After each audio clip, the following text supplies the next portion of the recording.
There we go. Yes, but there is a video playing, I think, first.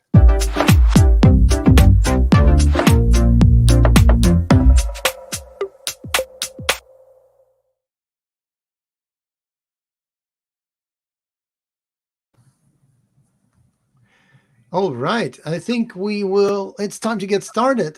So, welcome to Devfest Norway. It's a great pleasure to welcome you all here, and it's an amazing event, and it's amazing speakers, and it's a 2 day event that we'll be talking a little bit more about that in a second. First, I want to say thanks to the rest of the team, and also let them say hi to you and just tell a little bit of those about those 2 days that will be coming up. So today and tomorrow with Devfest Norway. So go ahead. Let's start with let's start a little bit about the schedule and things like that. Who wants to do that? Sure. Hi everyone. I'm Vaibhav. We're excited that we all are here together for the Devfest. We have an exciting lineup of speakers with a schedule that's divided into different themes. We have ML AI together with backend today, and tomorrow we have mobile and front end. And we have lovely speakers from exciting technology companies to startups and even a special 14-year-old who you're going to listen to very soon. All right, thanks. There's another thing that we should probably mention. A very important thing is a code of conduct.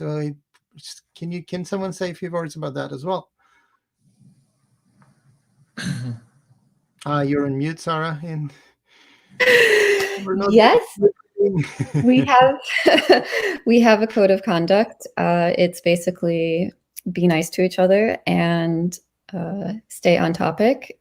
And if you observe any issues, you can contact us at contact@devfest.no. It's also on our webpage. So Yeah. And it's a closed group, so it's just the people you see on the screen that will receive this email. So we'll keep it confidential and things. So yeah. So well, there are a few other things. So this wouldn't be probably possible, or would be much harder without our sponsors. So anybody wants to say a few words and shout out to our sponsors? Yes, this is Prashant here. We would like to thank our awesome sponsors, Microsoft and Google. This event wouldn't have been possible without their contribution. So I hope that all of you guys will love and enjoy the event.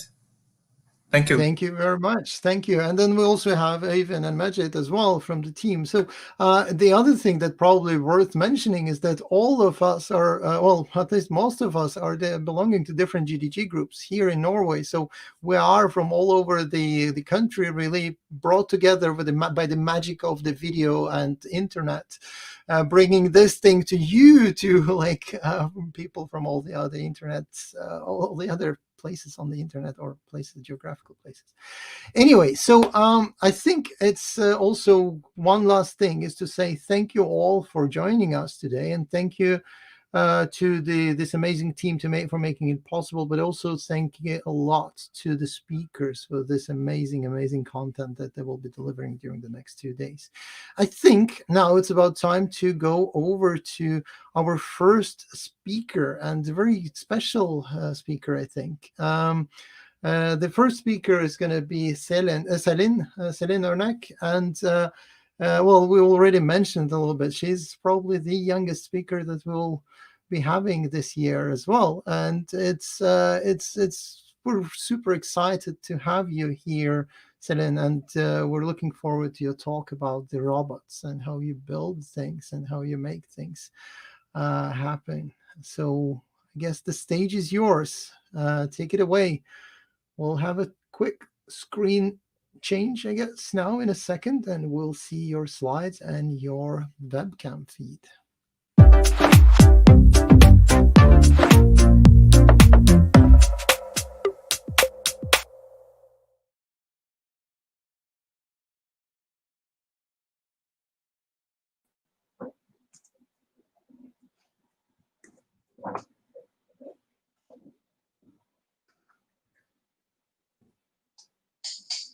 Hello, my name is Silne Rornik, and today I would like to tell you about my journey of building robots. First, I would like to tell you a bit about myself. I am 14 years old. I live in Istanbul, Turkey. I'm in 9th grade at Irmak High School. I am also a young member of New York Science Academy and a mentee in the 1000 Girls, 1000 Futures program. I love robots and I'm a maker. I love animals, traveling, reading, books, and gaming. I speak English, Turkish, and French. I am learning Python and C++. In 2018, I won first place in the hardware category at Coolest Projects International. The same year, I was also a finalist at the European Youth Awards in the Open Innovation category. In 2019, I was chosen the European Digital Girl of the Year at the ADA Awards. In 2019, I was featured as a dev kit in the Google Developers blog. In 2020, I won the Microsoft Women's Leaders in Technology Rising Star Award. Also, in 2019, I have been chosen a Woman of the World Global Young Leader. 2020. My biggest dream is to build a humanoid and to create a vehicle that can travel faster than light in space and send one of my humanoids to the black hole for research. A lot of people ask me how I started. In 2014, I loved to play Minecraft, and I always wondered how it was made, and I started coding with MIT Scratch. In 2015, my dog Corsan died, and I was really sad. I wanted to bring him back to life. We had a math project at school, and I had to speak to an engineer. While I was talking to him, I asked him how to make a robot dog. He told me to learn about mechatronics. In 2016, I started building robots with MBot, which combines Scratch and Arduino. Then I learned that with Arduino, I can make more advanced projects, so I decided to make TacoWolf, a smart collar for dogs. The best way for me to learn is by doing. So while I was making TacoWolf, I learned Arduino and C++. In 2018, for more advanced projects, I started to use Raspberry Pi and learn Python and build my robots.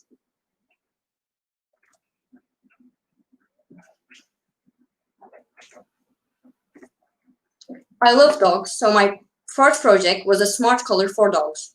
My dog Bailey spends his day eating, sleeping, or pinching socks. I love him to pieces, and I was really afraid of losing him, so I decided to make this collar. With this collar, if my dog or any dog wearing this collar gets lost, it is possible to send a message to the collar, which is displayed on the LCD screen. The person who finds the dog is able to scan the QR code and learn detailed information about the dog. When dogs are scared or when they're on their own, they sometimes bark, cry, or make a noise. The sound sensor detects this barking noise and sends a notification via the application that I made with MIT App Inventor 2. I see for you the guide dog for blind people. As I mentioned before, I love dogs. When I was 8 years old, my dog Corsan died, and I was really upset. Then when on holiday with my family, I saw a blind person and their dog. I thought that if I was so sad to lose Corsan, then they will be really upset too, as not only would they lose their best friend, but their also eyes again. Before I start to build my robots, I decide what features I would like to add. Before building IC4U, I got in touch with the guide dog associations, both in the United Kingdom and United States. I learned how they train, how they behave, and their relationships with the blind person. A guide dog needs to obey the commands of the blind person. The guide dog needs to adjust its speed and move in the right direction.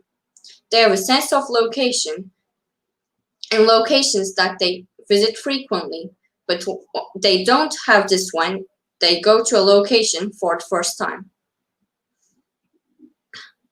I also learned that guide dogs have a special ability called intelligent disobedience, which means that if they sense a dangerous situation or any obstacles such as a hole, fire, smoke, steps, or something similar, they become disobedient and do not obey the blind person's commands.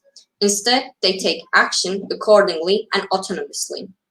I heard that sometimes a guide dog will not let the blind person cross the road even though the light is on green, as they feel the vibration on the road and they can hear car noises approaching.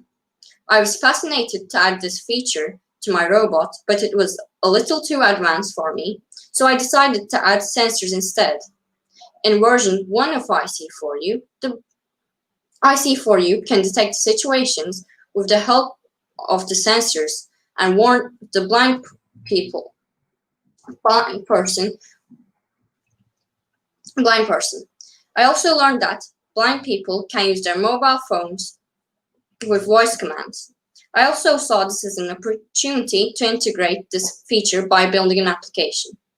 To enable communication between the robot and the blind person, I also add the GPS shield so that the blind person's loved ones can trace IC4U and the blind person.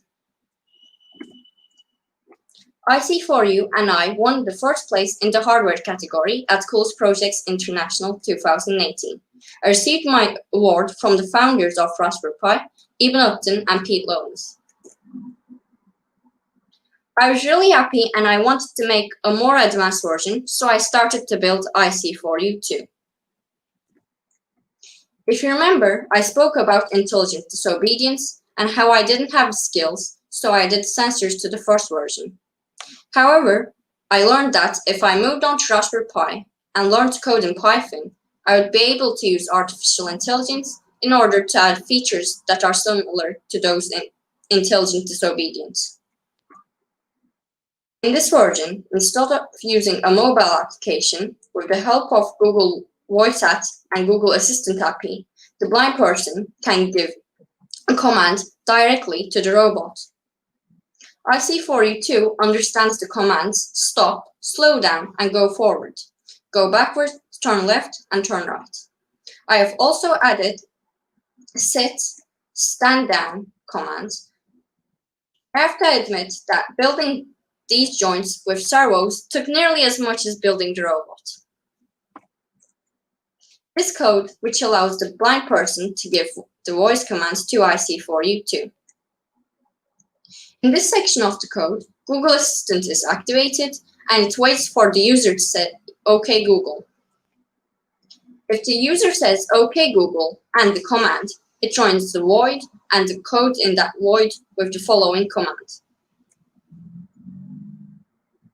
As I mentioned before, I had a lot of problems with the servos. After a lot of research, I found out that Raspberry Pi prioritizes the processes sometimes, so the servos can be pushed to the back. So as a solution, I decided to add an Arduino to the system and connect the servos to the Arduino. I made a serial connection between the Arduino and the Raspberry Pi and connected the servos directly to the Arduino. As you see, this Python code sends a signal to the Arduino runs the code, and IC4U lays down. I'm not able to demonstrate IC4U2's movements as I don't have enough room, but I would like to share this video with you.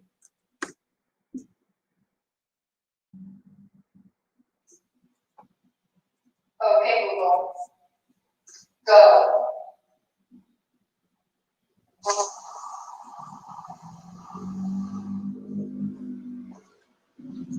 Okay, Google. Down. Okay, Google. Up.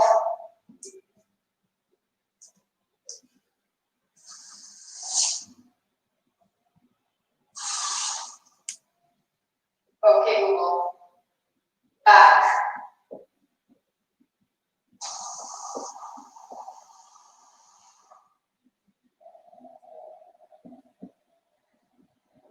Okay, Google. Sit.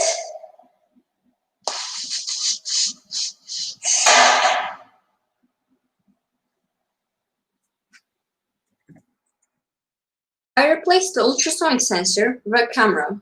By doing this, I was able to add object recognition abilities to IC4U2, so that IC4U2 can now detect obstacles and dangerous situations.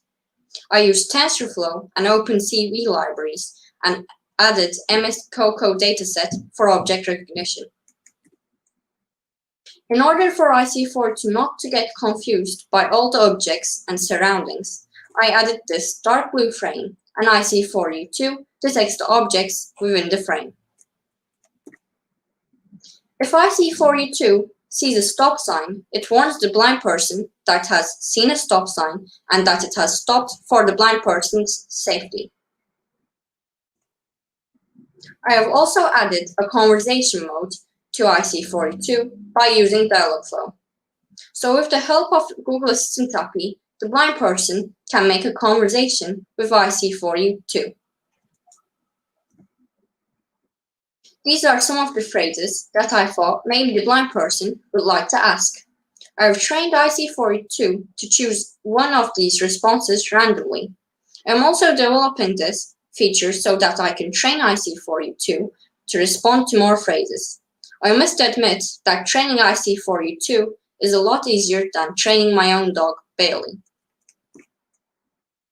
Now, I would like to show you a video of IC4U2's artificial intelligence abilities.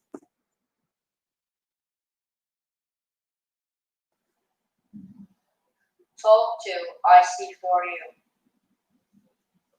All right, let's get the test version of IC4U. Woof woof. Hi, my name is IC4U2. I am your guide dog. How can I help you today? Tell me about yourself, please. My name is IC4U2. I am powered by Raspberry Pi and Arduino Mega. I was created by Zelina Lara Ornick, also known as Celluloid. Okay, Google. Go. Okay, Google. Stop.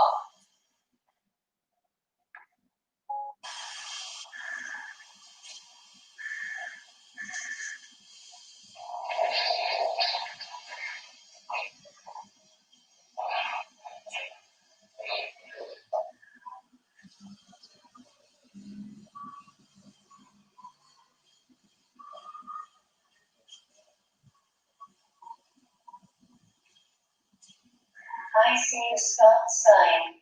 I stop for security.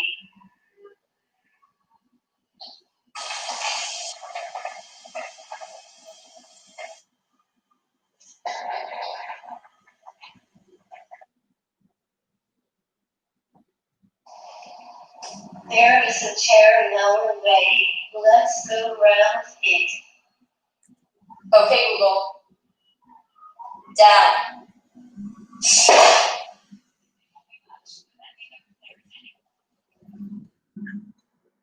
I'm currently working on integrating Google Maps API to IC4U2. Right now, I managed to make IC4U2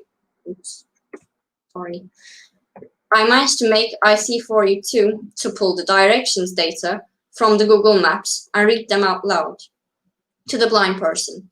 I'm still working on IC4U2 to follow the directions autonomously. Any recommendations at this stage shall be appreciated. With the help of GPS, GPRS Shield, and Google Maps API, I plan to make it possible for IC4U2 to navigate to the destination that the blind person has chosen on Google Maps. To do this, I also need to improve some features on IC4U2. I'd like to add sound sensors in order to improve senses of the surroundings, such as car noises when crossing the road. I would like to change the hot word to OK IC4U, or else it triggers all assistant-powered devices on its way. I would also like to add a LiDAR to support image recognition with a dynamic 3D mapping of its surroundings. I believe that when all of these are complete, IC4U2 will behave intelligently, disobedient, like a real guide dog with the help of artificial intelligence. While working on IC4U2, I also built BB4All, a robot that helps teachers, students, and staff at school. BB4All has face recognition ability, so every morning it greets the children by name and asks how they are. If the student is to say that they are not very good that morning, it refers them to one of the teachers. BB4All also helps with any announcements that have to be made. Also, as you all know, teachers love to give homework, especially at the last minute. So BB4All is in charge of handing out homework. BB4All will walk around in school when it sees a student. It will recognize them by their faces, use their name to greet them, and ask them how they are feeling. Depending on the answer, BB4All will take different actions. My next step will be to improve the conversations by using Dialogflow.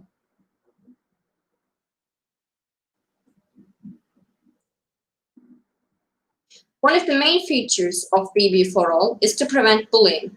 I also made the smartwatch for each student to wear.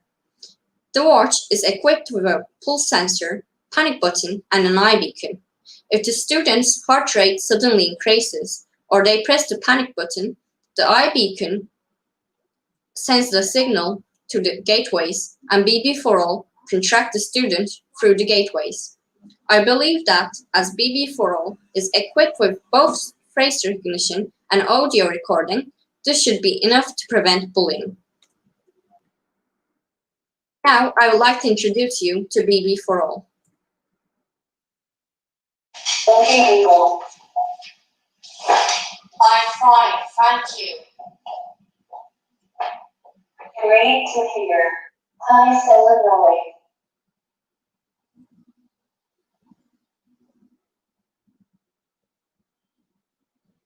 How are you doing? Okay, Google. Not too good. Sorry to hear that. Would you like to talk to someone? Okay, Google. Walk around.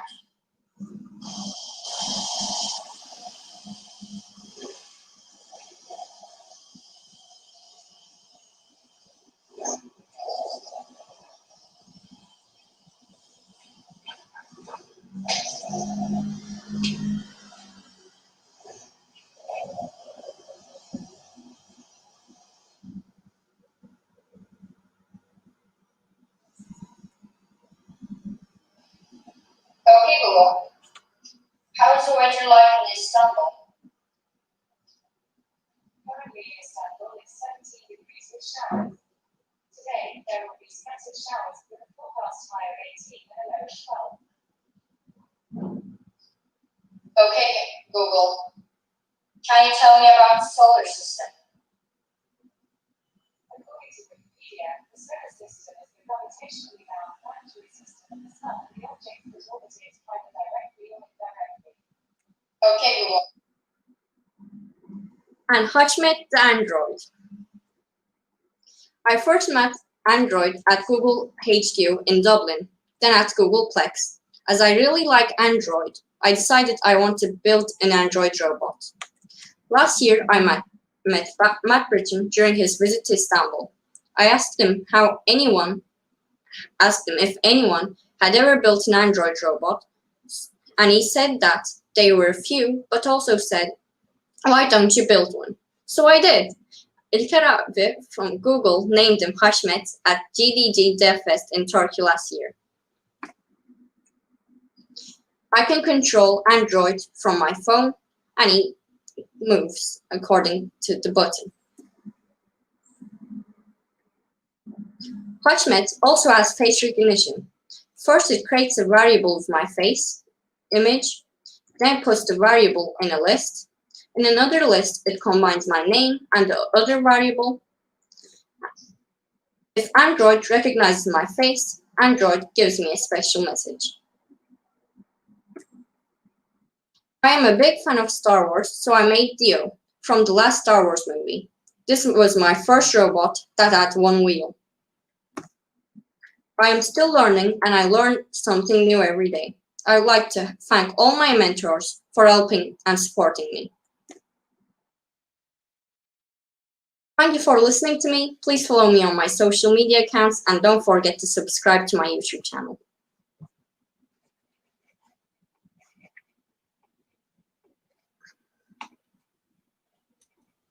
All right. Thank you very, very, very much for this fantastic talk. This was so fun. I was just like smiling here. I mean, you can see me, well, you couldn't see me, but I was just smiling from ear to ear, and I was like, it's so cool.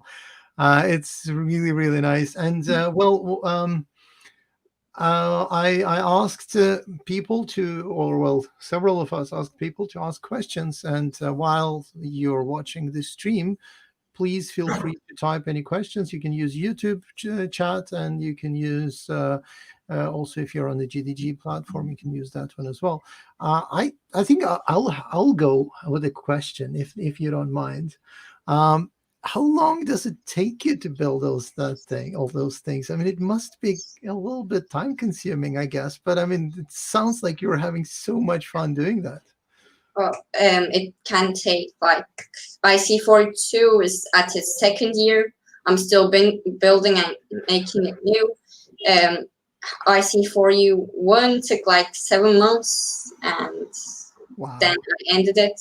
It changes according to the robot, actually. But I learned to do it, and I have fun, so it can take. This sounds so cool. This sounds so cool. This is really, really nice.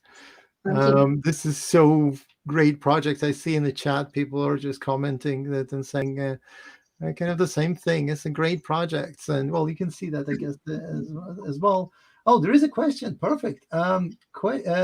So Vaibhav is curious about the memory handling on the Arduino and Raspberry Pi. I mean, how does this?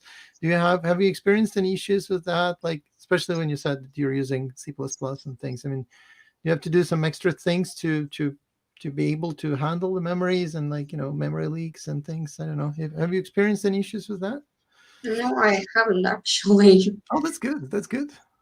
That's good. That's perfect. So no issues with memories or above. That's a good thing. Any other questions? Seems like they're none. But well, I mean, you'll probably stay around, and if there are any questions, you'll see them on a YouTube chat as well, and then you can feel free to ask those there. And again, thank you very much for this amazing talk and sharing your experiences. We're really happy to have you here. Hope to see you next year, and maybe if the virus and everything kind of allows us, hope to see you in person. I mean, to have you and the rest of the speakers here in Oslo or somewhere in Norway. All right. So I think I'll say thank you now, and I will start introducing our next speaker.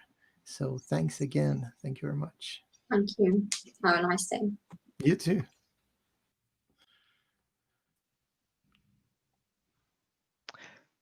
All right. So our next speaker is almost ready. We're just lacking the, yes, now we're ready. the right bottom. Hi, Håkon. It's really, hi, really good to see you. It's amazing and great to see you here. So now we're flying all the way from Turkey and Istanbul back to Norway, Oslo. And our next speaker is, well, it's Håkon, and you'll be talking about machine learning and edge and things, all the things around that. I think I'll leave the stage to you, and, well, take it away. Okay, thank you so much. So the topic here for today is machine learning on the edge using TensorFlow Lite. But before we start with this, I'm just going to give you a quick introduction here about me. So my background is I've been working with human-machine interfaces for process automation and robotics. And my educational background is a master's degree in electrical engineering, and I also have a master's degree in behavior science. I'm also interested in artificial intelligence and the Internet of Things, so I've taken some classes at MIT for that. And I'm quite involved in the local user community here in Oslo. So I'm part of the Oslo AI user meetup group, and I'm also part of the Norwegian.net user group. And I am a Microsoft MVP in artificial intelligence. But that's enough about me here. So before we start talking about TensorFlow and how you can use TensorFlow right on the device, I'm just going to give you a quick introduction here to machine learning so that we're all sort of on the same page. So what is machine learning? Well, you can think of machine learning as, maybe you think that machine learning is something new because it's such a hot topic today. But the matter of the fact is that machine learning has been with us already since the end of the 1950s. And there was one of the pioneers here. He said that machine learning is the field of study that gives computers the ability to learn without being explicitly programmed. But I can also say that machine learning is sort of a pattern recognition in historical data. So some common applications of machine learning is prediction. One classical example here is that you have a number of houses and you have house prices and you have how many rooms it is and what type of neighborhood the house is located in. And then you want to be able to predict how much will this new house, what will the price for a new house in this location be. So then you can use machine learning in order to predict a new house price. You can also think of recommendation systems. So you probably experienced when you bought something online, then you will have lots of recommendations because then the machine learning algorithm can detect based on your previous purchases and people who are similar to you, it can recommend other products to you. And we can also think about clustering. Again, if you have a huge customer group, then you can cluster them into specific groups so that you can tailor-made your information and your commercial to them. And we can also think about image recognition, which we'll have a look at today, and text recognition and speech recognition. So one way that we can do machine learning is called supervised learning. So the idea here is that we have access to data, we have historical input data, and we also have historical output data. And then we can build a model, and we can use this model, we can train this model so that it can detect new data, new input data, which can be real time. And then it can do either a prediction or, for example, a recommendation. So as I said here, machine learning has been with us since the end of the 1950s, but the question is, why is it such a hot topic today? And some parts of the answers to that is that there are some enabling technologies for machine learning. One of them is that now we have access to sensor technology. So we have cheap sensors that can give us access to real-time data. We also have big data solutions so that we can do transformation of our data and we can store our data, for example, in the cloud. And we also have machine learning algorithms that we can run in the cloud also in order to reach scalability. And we have API and services that we as developers can use in our own applications. So just for completeness, I also want to touch upon some languages for machine learning. So there are two main languages here. One is Python and the other one is R. But the thing is that you can actually do machine learning in any type of language. It's just that you want to have as much support as you can by having libraries with having already pre-built models that you can use. So that's why you would want to use Python or R. And the basic difference is Python is maybe a little bit more common among people with a computer science background, whereas R is more for people from a statistical background. But now when we covered the basic about machine learning, we can go into TensorFlow. So TensorFlow is an open source library which was developed by the Google Brain team, and it expresses its algorithms using something we call tensor operations.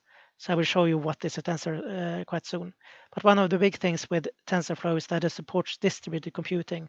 And that's a good thing if you're going to run neural networks or deep learning. So what is a tensor? A tensor is a concept from mathematics.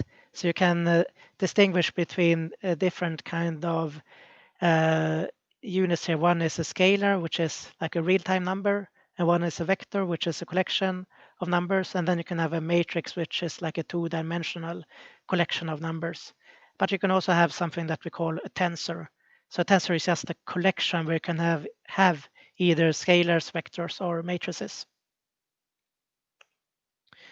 So if you're going to use TensorFlow, so this is an example from Python, what you do is you import TensorFlow, and then you start up a new session, and then you can define a constant that has the value of 10 and another constant with the value of 32, and then you can just print the addition of these two constants. But as I said, the topic for today here is TensorFlow Lite. So TensorFlow Lite is a deep learning framework where you can deploy machine learning models both on mobile and on IoT devices.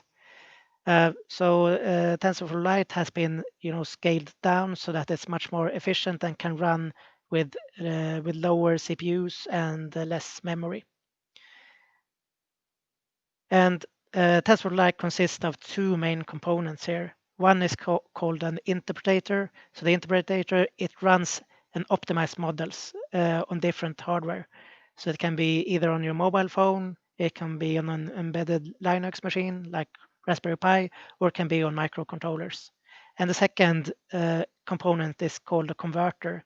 So with this converter, we can convert TensorFlow models into a much more efficient form that will be used by this TensorFlow Lite interpretator. And when we use this converter, we will have a model which is optimized in order to improve both the size and also the performance of our model. So now, why would we want to use TensorFlow Lite? So one of them is, for example, latency, because now everything will happen on the device. So you don't have a round trip that you need to communicate to a server and back. And that one can be privacy, that you have all your user data is local also on the device. So you minimize the risk of having a man in the middle attack. And in addition, it can be connectivity. So you don't have to have any internet connection required. And especially if you're going to run this on a low power device, it can be that maybe the power in order to have radio transmission is actually too big for the device. So you can't have any outside connectivity. And there's also APIs for multiple types of languages. You can write this in Java, in Swift, in Objective-C, C++, and Python. And another advantage here is that you can use pre-trained models. So I will show you what these are here in a quick while. So the way that you do it is first you pick a model, and it can either be your own model or you can find a model online, and you can use a pre-trained model. And then you convert this model to the TensorFlow Lite format using this converter that I was talking about. And then you deploy this model to the device, and then you run it using this interpretator. And and this is an optimized model, so you can reduce the model size and the performance. And some of these pre-trained models you can see here on this slide. So it can be for image classification, for object detection, and so on.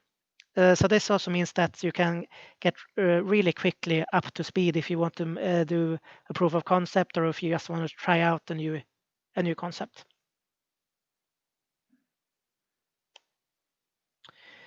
So now I'm going to show you an example application here. So the example application will be an image classification application here, where we will run this on a mobile phone. So with image classification, what you do is you train a model.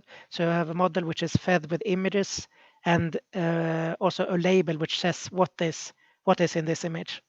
And then your model will predict new images that belongs to the same class. And then, so one of the most commonly used here is called MobileNet. So MobileNet is an optimized version of something called an ImageNet dataset, where you can have thousands of different types of objects that it can recognize. So the way that we will do this is we need to do 4 different steps here. So in step 1, we need to initialize this interpretator. And that means that we will have our machine learning model will be loaded at that stage. And in our second step, we will prepare the image input so that we can have it in the right size and in the right format, so that our TensorFlow library can use it. And then in the third step, we do perform inference. So inference is actually when you do either the classification or the object detection. It's where you make your machine learning model run and give you some output. And in our fourth step, we will see what is the result, and we will get the result just as two numbers. One is the confidence score, and the other one is an index into a mapping, so that we can get what is actually this object. So the first thing that we want to do here is we need to set some options here for interpreter. So we can set how many number of threads. In this phase, it's 5 threads, and then we can also use, if there is something called a neural network API, which is more optimized, we can also say that we want to use it. And then we can load our model from our asset folder. So you can see here on the left, you can see the file structure of our application. And then in our asset folder, we have our machine learning model here, mobilenet.quant.tf lite. So that is our machine learning model that we will use. And you can also see that we have the labels here, which is just a text file with an index and a textual description, so that we can interpret our result.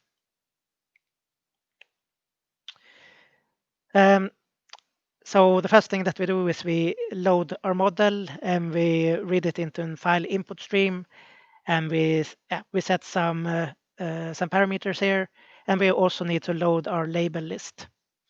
And I will provide you with some references, because there are lots of different pre-trained models that you can use, where you both have the model and then you also have the labels text file. And then the second thing that you want to do is you want to initialize this interpreter. So you initialize it with the TensorFlow Lite model and also with these options that we set. And now when we've done this, we can go to our next step, which is to prepare the image input so that it has the right format here. So there are 3 things that we need to do. We need to get the image from the camera feed, and then we need to convert it to a special format, which is called YUV. And then we can convert that image format to an ARGB format. And then finally, we can extract this RGB channels that we will use in the model. So this is just some code here that we get the latest image from the mobile camera, and then we can get something called the planes, and from that we can get this YUV format, and then we can convert this from the YUV format to an ARGB format. And then finally, what we do is we extract the RGB channels, and then we get it as a bitmap. And then in the third step, we need to actually do the machine learning part, which is perform this inference. What we do here is we call our classifier object, and we call a method which is called recognize image.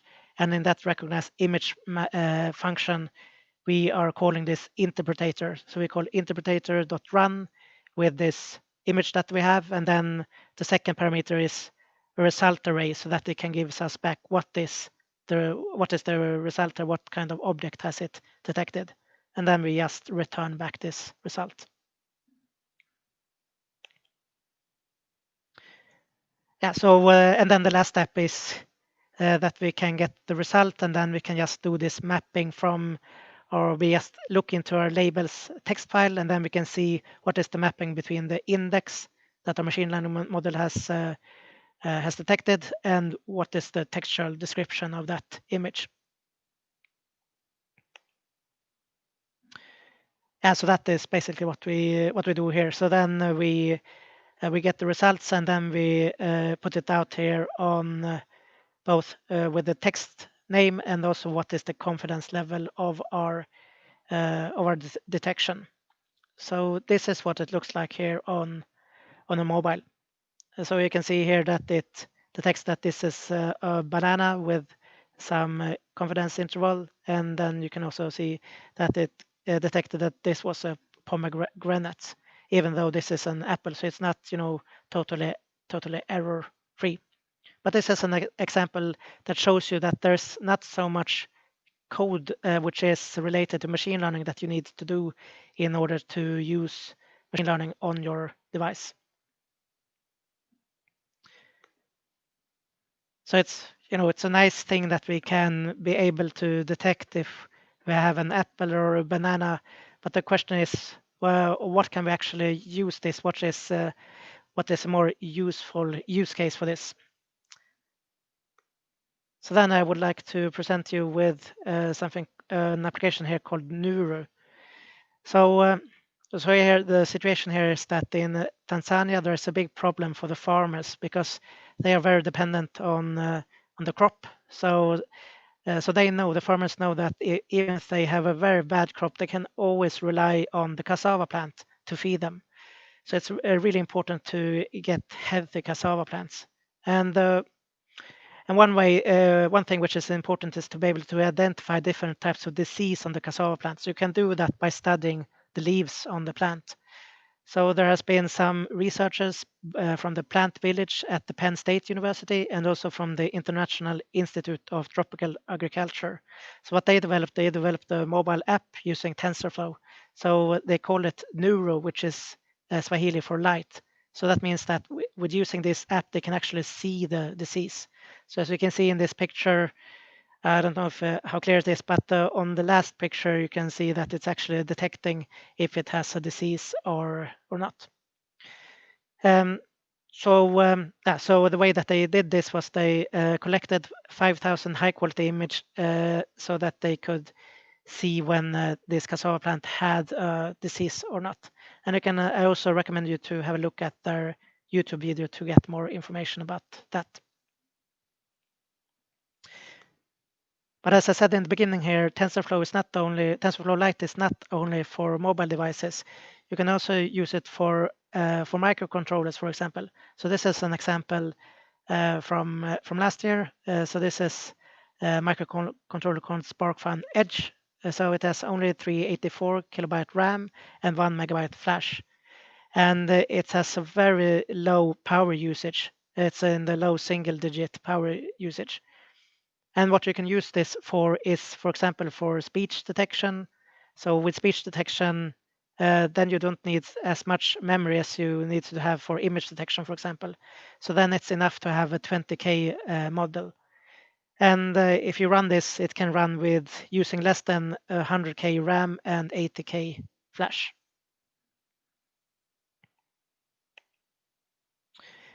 And another example is something called the Coral Dev board. So this is a single board computer. So here you have 1 gig RAM and 8 gig flash. And this is using something called the Edge TPU. The TPU is the tensor processing unit. So this is specifically made in order to run machine learning. And with using this, you can run TensorFlow Lite models. And as I said, one of the advantages with this is that you can run everything on the device and you're not dependent on having a network connection. So with that said, I would like to finish my presentation here with some references. So the first reference is a reference to the TensorFlow Lite official documentation. But you can also get a lot of information both from the Google I/O conferences and from the TensorFlow Dev Summit. And there is a really great YouTube series which is called Intro to Machine Learning Zero to Hero. Which is really great if you're just interested in this and want to learn more. And there's a Coursera course called Introduction to TensorFlow that I can also recommend. So with that, I would like to thank all of you for listening in. And if you want to reach me, if you have any comments or questions, you can connect with me on Twitter. where my name is Gravlis, or you can write me an email on this email address. So thank you very much. Thank you very much for doing this talk. This is really fun. I played around quite a bit with edge devices myself, so it's always fun. So if any of you was watching that or haven't done that, so try, and you can build a lot of cool stuff with it. We haven't received any questions in the chat yet, as far as I can see, but yeah, so I think you provided a lot of good resources and starting points for people to get started. And I think there was actually one thing that maybe I didn't really mention explicit, but one of the benefits here with TensorFlow is that it's very developer friendly. So if you're a developer that you haven't really been in touch with data science or machine learning, you can really easily get into TensorFlow. And the other thing with TensorFlow is that it's very versatile.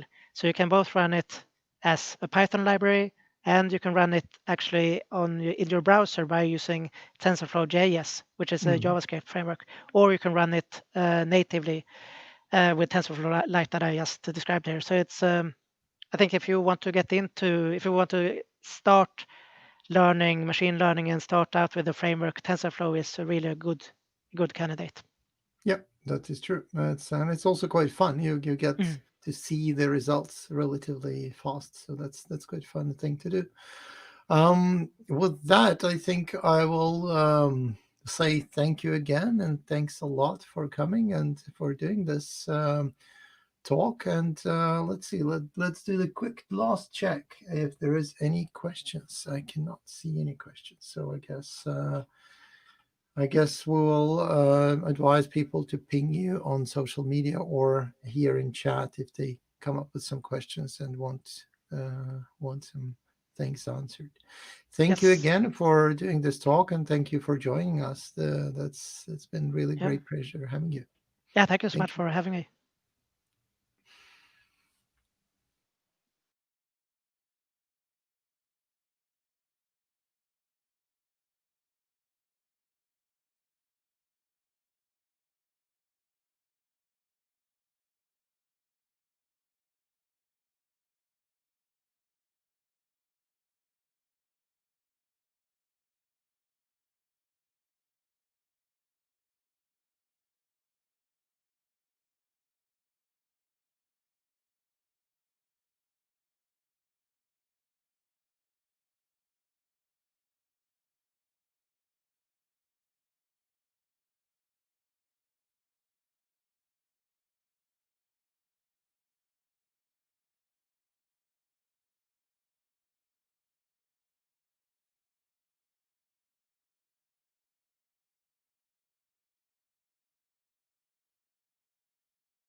All right. I think it's time to wait for the next talk. I mean, it's 1 o'clock here in Oslo.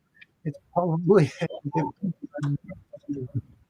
But yes, it's time for another talk, and this time it's going to be about the fair machine learning models and all things connected to that. So we have today with us Charmy and Sharmista that will be doing this amazing talk for the next 20-25 minutes.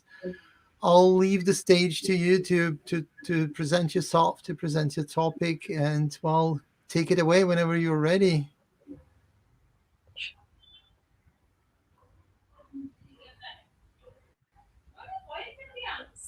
Thanks a lot, Rustam, for the kind introduction. And thanks a lot to the whole Devfest and GDG Norway team for having us today. So let's quickly start with designing fair machine learning models with me, Charmy, and Sarmishta. The key takeaways for this talk would be what is fairness and why is it important? We will also see some examples and live demonstration of building fair machine learning models using TensorFlow, a library for deep learning models via Google. Before that, let's quickly do an eye test. For all the live viewers, I would like you to answer in the chat box that what do you see in this image? And my question is for Sarmishta, that what do you see in this image? Yeah, Charmy, I can see yellow bananas on the shelf, and maybe some bananas have stickers in it. Perfect. So, correct. You are saying that in this image there are a lot of bananas and they are on shelves with stickers. Fine. But what about this image? Maybe green bananas and ripe bananas. Oh, that's pretty right. That in the image before this, there were yellow bananas, and here there are some green bananas. And what about this one? It's throwaway bananas, black bananas. Oh, black bananas, over-ripened bananas. Bananas may be good for making bread or just throwing away. That's perfectly right. And I hope everyone who are watching live have also the same views regarding this three image. But now, Sarmishta, if we do retrospection, in the very first image, you did not say that these are yellow bananas. You just said that these are bananas, right? Right. Yeah, it's obviously comes to our mind that bananas will be yellow or green. It just comes to our mind. So I didn't say that. Correct. That's a prototypical design and shape and color of banana saved in our minds. We are not saying that these are yellow bananas because it just goes without saying. So this is what is known as bias. We are biased towards yellow color bananas, and then we just does not say explicitly mention that what's the shape of it, what's the size of it, and it just goes without saying. I hope you got this point, but do you want to know now that how is it related to fairness and why did I give this example? Yeah, of course. So, let's see.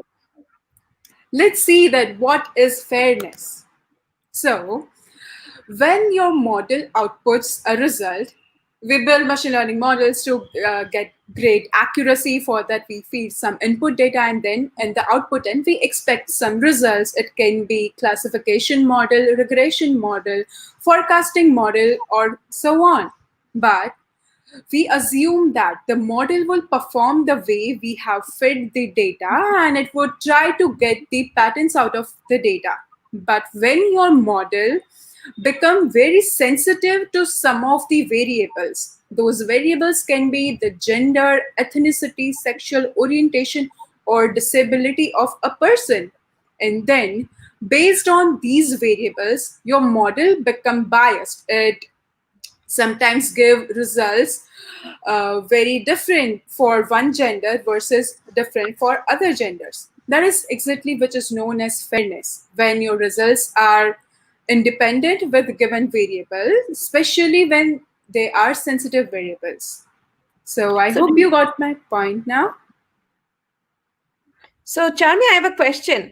Can you explain in the context of India, is there any other thing would you want to take into consideration as a protected or sensitive attribute? I understand that these are some of the parameters. Do you have any other thing to add? Yeah, sure. Maybe. Yeah, gender, ethnicity are not just the only parameters which can affect your model to give biased results. There are tons of other variables. It can be geography, location, age of a person, or maybe educational background, or the income of a person. It can be possible that a model which you have trained gives higher credit to a person who is married versus a person who is unmarried. Or in some of the cases, we have seen an example, and that's a case study done by Uber, that when a female driver or a black colored driver are driving the cars, it is tend to be the result that they get less stars, they get less scores, which affect their salary. So this is a gender bias, geographical bias, and there are a lot many which we will be seeing in this session today. So now let's see that how does bias affect ML models. We understood that there are some kind of bias which typically based on the training data which we have. If the data is already biased, then we can expect the results to be biased. But what if the data is not biased? What if there's some bias during labeling service? Nowadays, we can get a number of online laborers to label our data set if the size is so high. And then there can be cases that a person who assumes that this image contains a giraffe, another person writes that animal's name in some different language. Or a person who is measuring the height of a person, maybe I see that that's 5 feet, or some other may see that that's 5 feet and 2 inches. So there can be bias present during labeling data, during a collection of data, and while training and during the hyperparameters. Human bias can be present in any step of the traditional ML pipeline, and that's why to deal with this biases is very important. But first of all, let's see that what are the type of biases. There can be a lot of different types which are not present in this group also.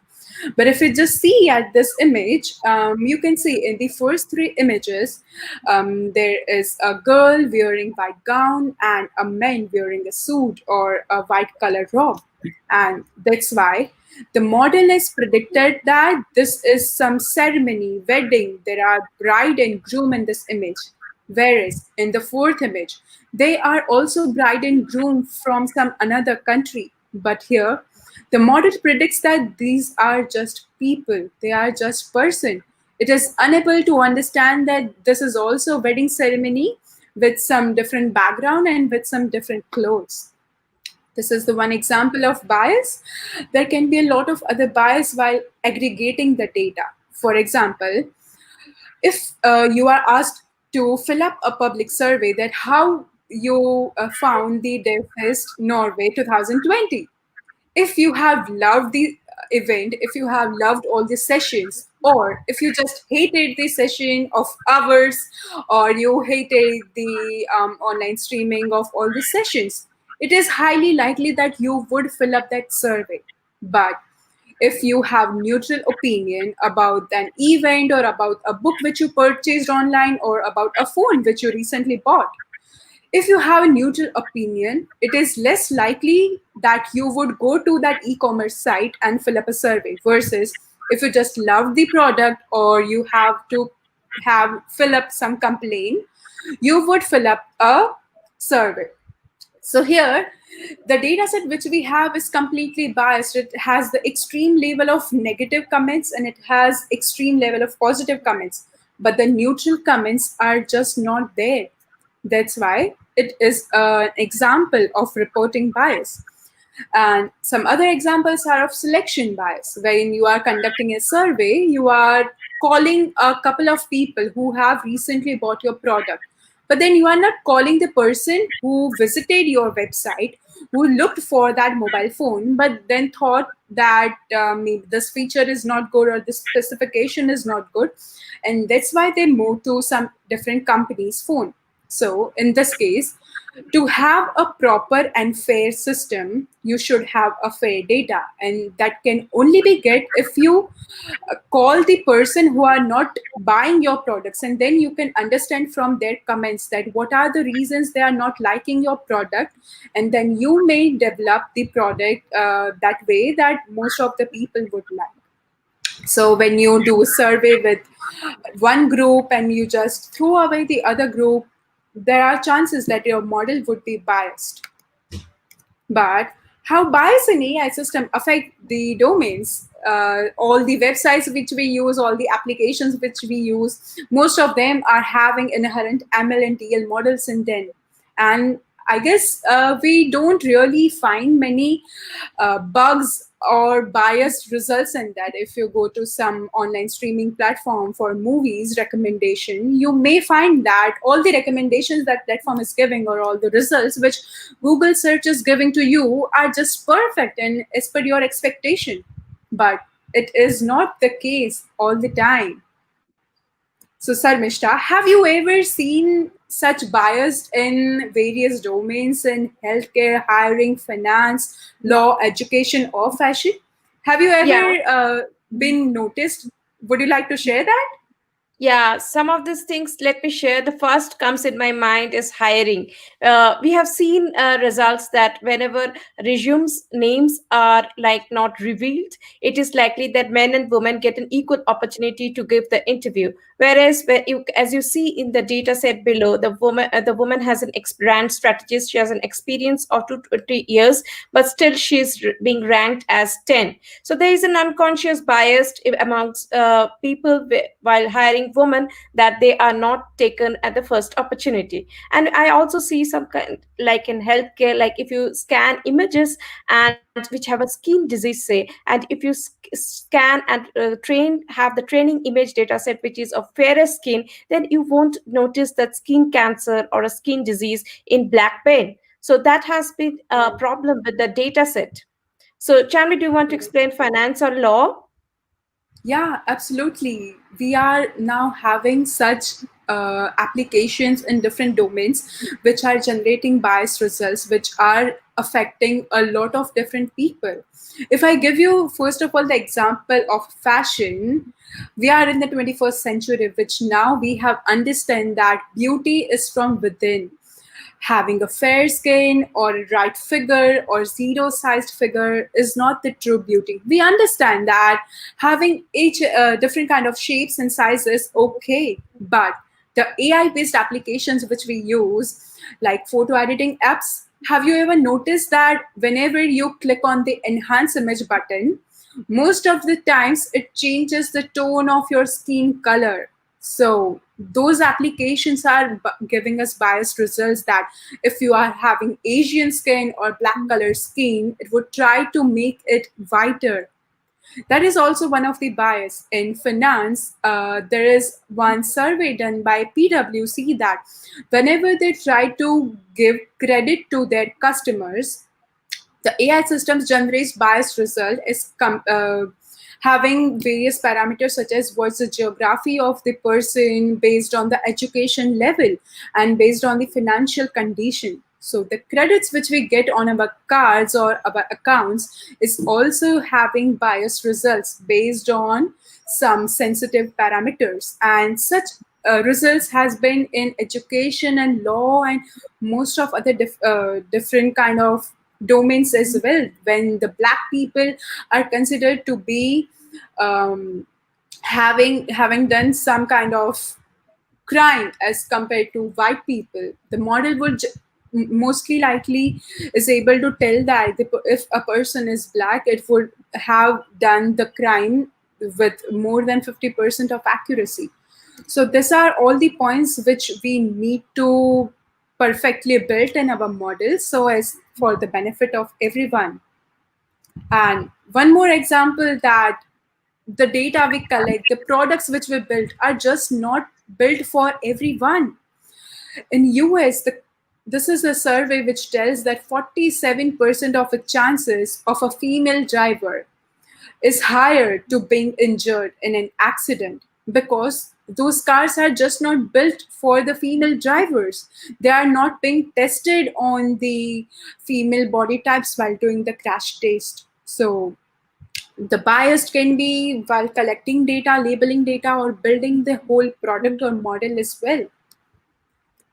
Okay, so we talked a lot today about what is fairness, what is bias, what are its different kinds, but how we can model that. Never trust the speakers, ask them to show code. They will definitely show you the code on, and that you can find out on this URLs. So, Sir Mishra, a couple of weeks ago, I found this competition on Kaggle about the jigsaw unintended bias. And this is some of the training, validation, and testing data set description. And the problem is of classification to identify small proportion of sensitive topics using fair models. So can you explain now that how we can build these models using TensorFlow library, and how to deal with, in general, any different kinds of problem statements? Yeah. So as this data set, as you see, we split it up into validation, training, and test data set. And there are different groups. And let me show you some of the different groups and how we select it. Can you see my screen? Hope you can see, Yes. see my screen. Yes. Yeah. Yeah. So as you see, so we created in the wiki, we see text, and the text has a lot of comments related to gender, sexuality, religion, and each of these are treated as groups. And the term within the gender, say male, female, or transgender, or not known, or sexuality like straight, gay. So these are like subgroups within a group. Same with religion, race, mental health, and physical health and economic conditions. So somebody can be very poor, somebody can be homeless, and somebody can be very rich.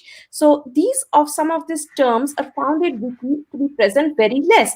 Now, how do we ensure that this, because these terms are present in very minute quantity, they are not treated and taken as a biased prediction while modeling the entire wiki data set? So let's see that.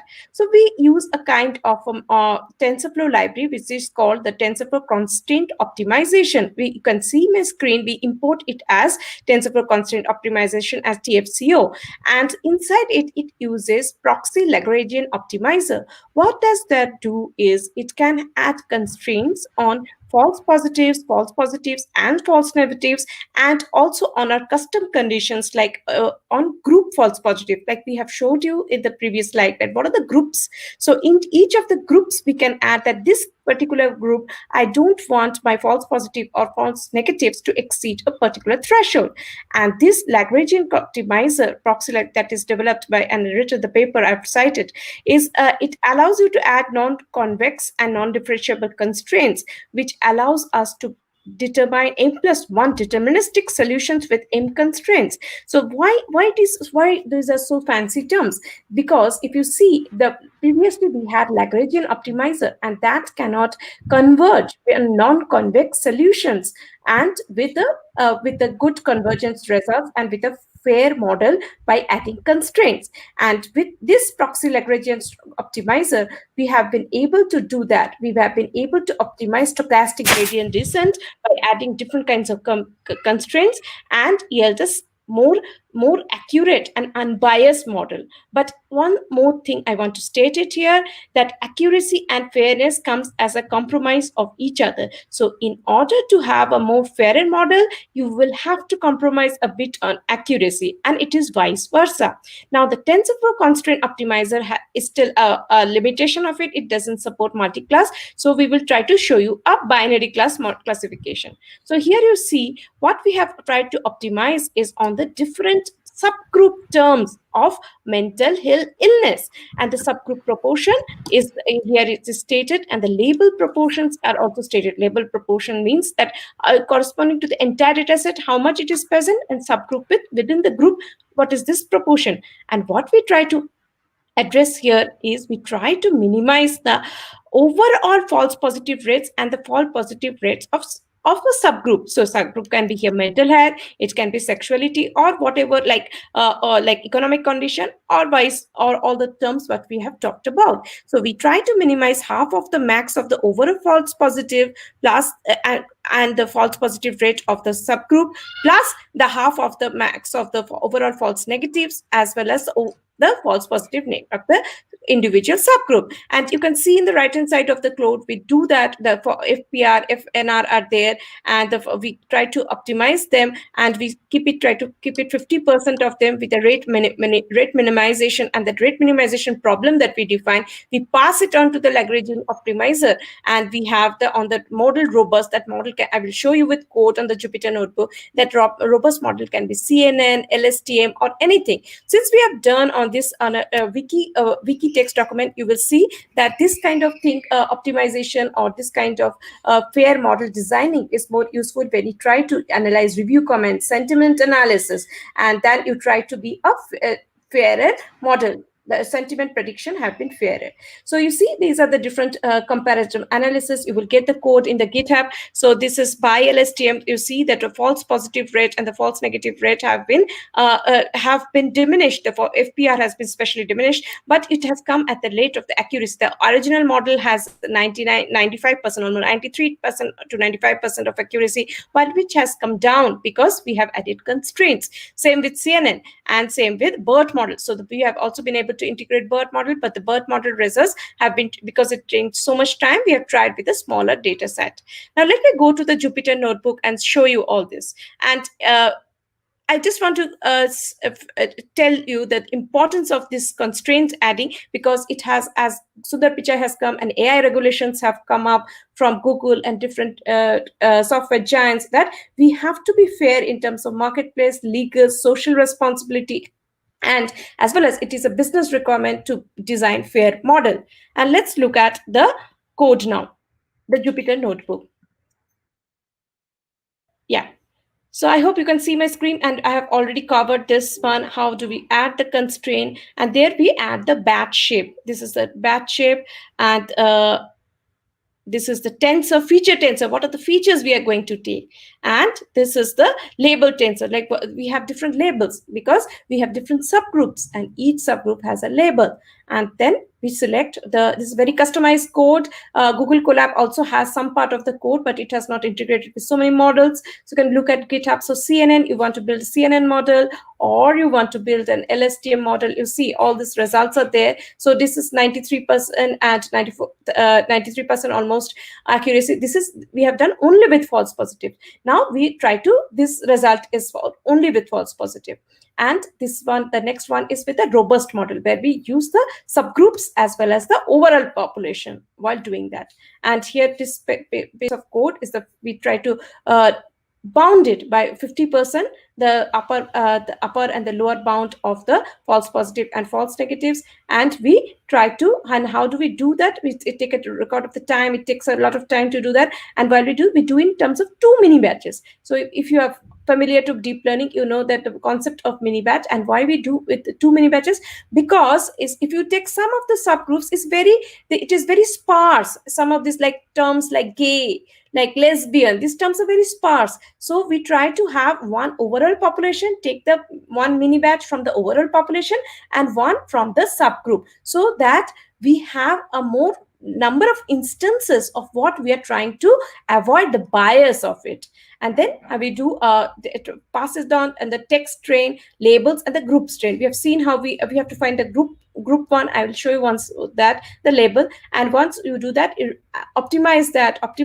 minimize that with the optimizer, and see how your model is behaving. So, and you see here it's around 80%, and the unconstrained model was 90%. So same with CNN. And then we explore. This is the overall, like what are the subgroups we have taken. Then let's go and narrow down, and let's see what is happening for individual, like sexuality. Within sexuality, we want to see what is happening. See here, say gay, what is the percentage of false positive for gay, lesbian, bisexual, straight, heterosexual, and both the false positive and negative. But religion, Okay, so this is that how the group and the subgroup for religion. So every model you can compare and choose your best model. Okay, so I have the notebooks, and I want to also show you the unconstrained model. So if you see, so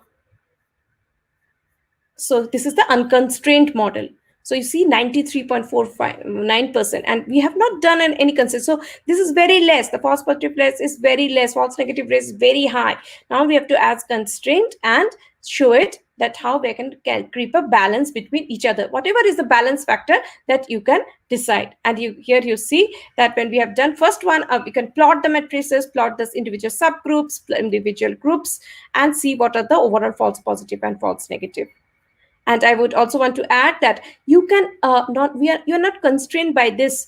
There is another GitHub link. If you can go through that, their fairness in Indian hiring. So there also we have taken false positive, false negative, and this you can define what's the constraint you are running. You can define the constraint on only precision. You can define constraint on AUC, ROC curve, PR curve, on recall curve, and it is not limited to false negative or false positive rate. It is your own choice on one or want to add the constraint, and it is kind of a supervised classification. As you can see, we are talking about precision, recall, classification metrics. But what happens when you try to add constraint to non-classification problems, the clustering problem, unsupervised problems? So what there we do, so there we try to know that this is my cluster is going to form. Okay, so I want for every 10 instances of a non-protected group, means a male is non-protected, he is not sensitive because he is getting more chance to hiring interviews. So there I will ensure at least one female candidate is coming into the cluster. So that's how we define our constraints for unsupervised problems. And we also see that there are different, like there's a celebrity data fairness we have done. So we can do with images, and you see the constraint model, what is the false positive for the two groups versus the unconstrained model. It's a very high false positive rates, but of course the accuracy gets sacrificed. And then you can also see the loss. The loss will also get sacrificed because the accuracy gains and the loss also gains. But for the unconstrained, you will see that you will have a lower loss. With a constraint, you will have a higher loss. You see here. So constraint is you get for the individual subgroups. You can do the loss computation for each individual subgroups. Here it is 0.26. Here is 0.20. But here it is hinge loss. For unconstrained model, you will have a lesser loss. Okay. So almost zero. Loss Yeah, zero. it was a great explanation. So, Jamit, do you think you have more questions to ask? Or no, I don't think so. If we have any questions right now. So can go to the GitHub links, and there's inside that there's all the notebooks are available with all kind of deep learning models, BERT, LSTM, stacked LSTM, CNN, everything. Also the Indian hiring data set. Like how do we model fairness for educated? Because India we see as a cultural diverse country. We have a lot of classes, we have a lot of OBSC, SEST. So that also is available inside the GitHub. The link is shared in the PPT. Thank you very much. That's really, really a great talk, and it's a very important topic because we're using more and more different forms for AI, but then this fairness thing kind of keeps on coming up and more, and it is very important thing. So I'm just trying to look for questions there is a question on the GDG platform, it seems. So let's see. What solutions do you suggest? The best would be surely to remove biases everywhere, but then you might not have enough data. Can we unbias the results? Maybe add an opposite bias to offset the bias in the data?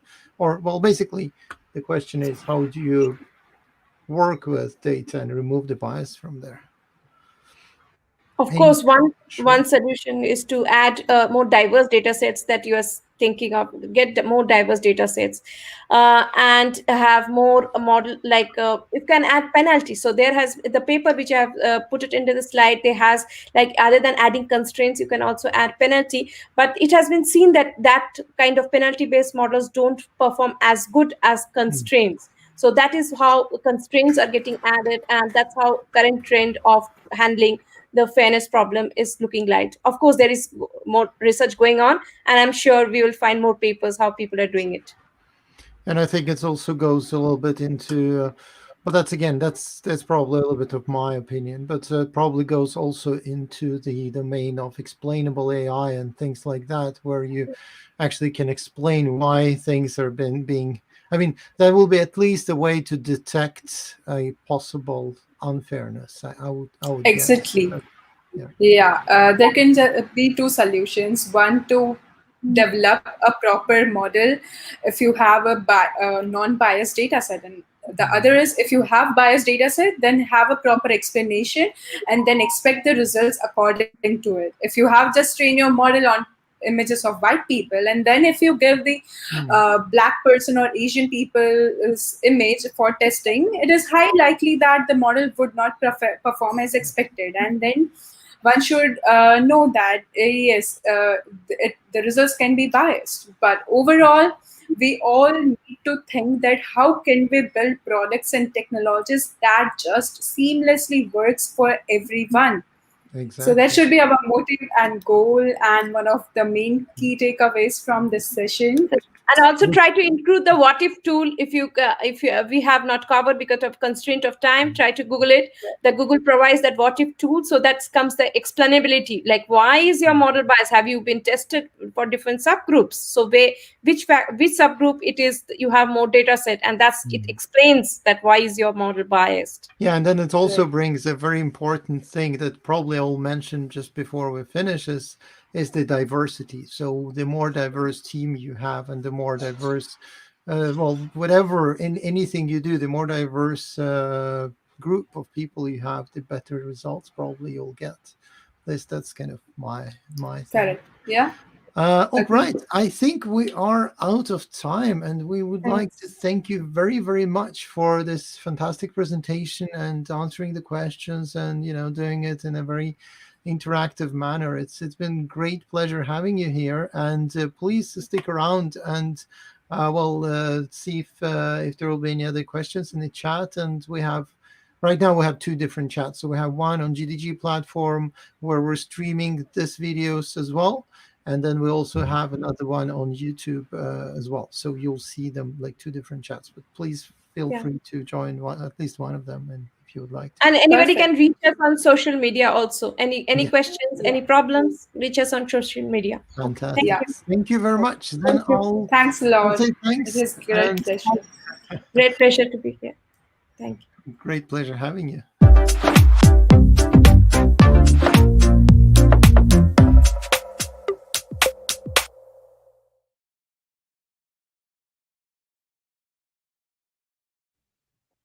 All right, and back to Norway from all the way from India. Now we're flying back to Norway again.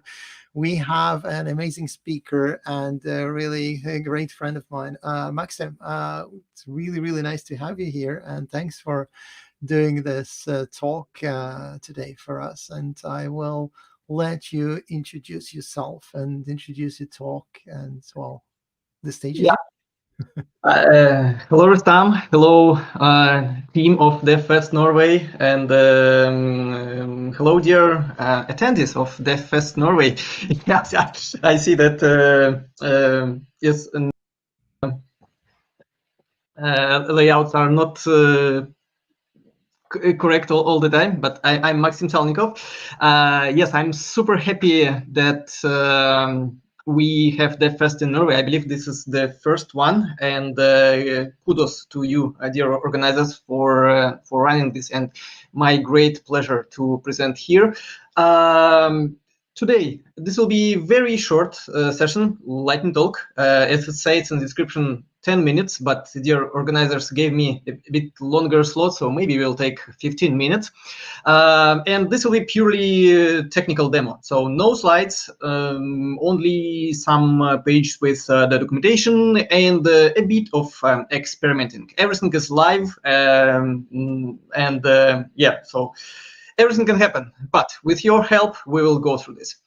Our today's topic is dual screen devices, which are coming in multiple form factors from multiple vendors, and of course it makes total sense for web developers to organize best possible user experience. Yeah, we'll focus on web part of all foldable devices today.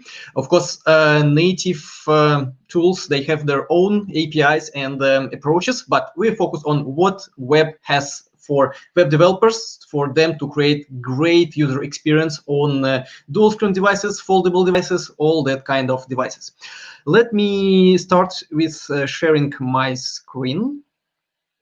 Okay, entire screen. I hope you see this. And yeah, super briefly about me, Maxim Salnikov. I work in Microsoft Norway. I'm available on Twitter as WebMaxRU. I'm super happy to answer your questions about web platform, about progressive web apps in particular. I'm a big fan of this approach. And I love contributing to developer communities, and I run a bunch of meetups in Oslo, Norway, where I live, and I take part in 2 conferences, NG Weekends and Mobile Era. Okay, let's start, and let's start with this one of the lists of devices I found. There are plenty of similar articles on the web with lists of foldable, dual screen, multi-screen devices. It's here just to illustrate the first popularity of this approach. More and more vendors of mobile devices are joining this journey. And plus variety of all these form factors. So there are classical, I don't know, foldables like this Samsung. Of course, dual screen one, which is somehow foldable, right? It's still foldable, but it's not single screen, dual screen. Different form factor from Motorola. Different devices from Huawei, Royole, and another double screen device, just to confirm that it's not only Surface Duo on this market. Really crazy form factor from LG Wing. It's really hard to give a name for this form factor, and even triple screen devices like this. Maybe it's a bit experimental, but still, you understood that yeah, very different devices are coming to the market. Let's see, the life will show their popularity, but we have to be ready as developers. Now, let's give super brief, I don't know, categorization of these devices. So what we just have seen, we have seen among others, dual screen foldable and single screen foldable. And maybe we focus today on these kind of devices with 2 separated dual screen with this seam in between of them, or you can call this seam, you can call this fold. And multiple ways of our dear users and us among them to lay out everything, right? So you see that for different tasks, we can come up with some different angle, different combination, and different orientation of these devices, of course. And to illustrate the complexity of web approach for these kind of devices, I want to show you this picture. Just imagine that we have email application, quite classical layout. Many email apps are built like this, with a list of the emails and the details of one particular open email. And well, if we span the browser across all the screens, maybe the experience is not the best one, right? Because we cannot guarantee that this seam is exactly in the middle of like both screens. First, you've seen that screens with devices with more complex configuration are coming, plus maybe the browser could not be maximized to both windows. So we need to get to that point somehow where we have full control over what's going on one screen, what's going on the second screen, and maybe in the future on the third screen. And of course, well, we can hard code this somehow for particular device and particular platform, but it's definitely not future proof, and it's definitely not what we as developers want, as web developers in this particular session. Okay, and luckily we have the tools. We have support both from CSS side and web APIs side if we want to use JavaScript to somehow lay out our application. For CSS, we have new property, and all I mentioned today is in different stages of standardization on different standard committees. So it's not something proprietary to a particular vendor. No, this will become part of web standards in this or that form, maybe in this form, maybe somehow tuned. And everything I mentioned today is available in trial origin mode or hidden behind the flags. I will demo everything. So back to CSS, we have property called screen spanning, and basically it's the way for us to understand the layout for our application. Is this so-called double portrait mode or double landscape mode? And where can we use this property? In media queries, and we can build our layout correspondingly. But in most cases, and when we really want to provide perfect user experience, it's not enough just to understand where is the fold or seam located, because as I mentioned, it's not safe to always think that it's in the middle. This is why we have set of extra properties in form of CSS variables to calculate exact position of this seam, or again, in this terminology, it's called fold. And we can calculate fold top, fold left, width and height. Actually, this article is a bit outdated because we have not 4 but 6 of them. So in addition to fold top, fold left, fold width and height, we have also bottom and right. And well, it's for simplicity. We could live with 4 of them and use calculations to get exact position of this fold, but with right and bottom, it's even simpler. Okay, let's do a super quick demo of how that works and how that helps us to build proper layouts. And to do this, I have to jump to another browser. I was in the Edge, now it's Edge Canary, and I encourage you as web developers to use to have this version and test your web apps there. The idea is very similar to what we have in Chrome browser, like release layout. We also have in Edge Edge Stable, Edge Dev, and Edge Canary, which is a couple of versions in in advance of stable version. So to test everything, we have to enable experimental web platform features. You can find it in the flags section, and for the case of speed, I already enabled this. Then I encourage you to go to the settings of DevTools. Of course, keep DevTools always open when you develop. Settings and experiments, and here you have to enable this one, emulation support, the dual screen mode. I hope that my screen size is large enough so you could clearly see all I demo, and then we can jump straight to the demonstrations. And let me go back to the browser. I asked dear organizers to share this link with you on the comments, aka.ms/dual-screen-web, which actually leads you to this piece of documentation, and everything I explain, I mentioned, I demo today is very well documented on this section of Microsoft Docs, including the way how to set up a testing environment, exactly what I explained to you 5 seconds ago. Okay. Now, after you enable this, you first will have Surface Duo as a device here, and this toggle dual screen mode switch. And if we toggle this on and off, you see that, well, very different things are showing.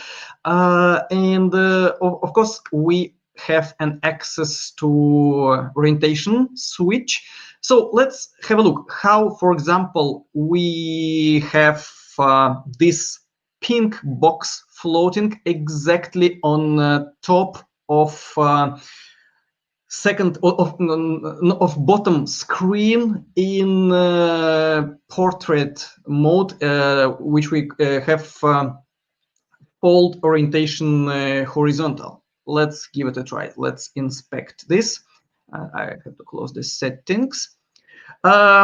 Yes, so this is our box, and how we calculate width, why it's exactly half of the screen. It's because we use, maybe it's not super relevant in this mode, but let's switch here. So you see, it's first, everything is absolutely positioned for the simplicity, and if we go to pink, left 0, and it finishes exactly when seam starts. This is why we use this kind of calculation. So we use environment and fold left.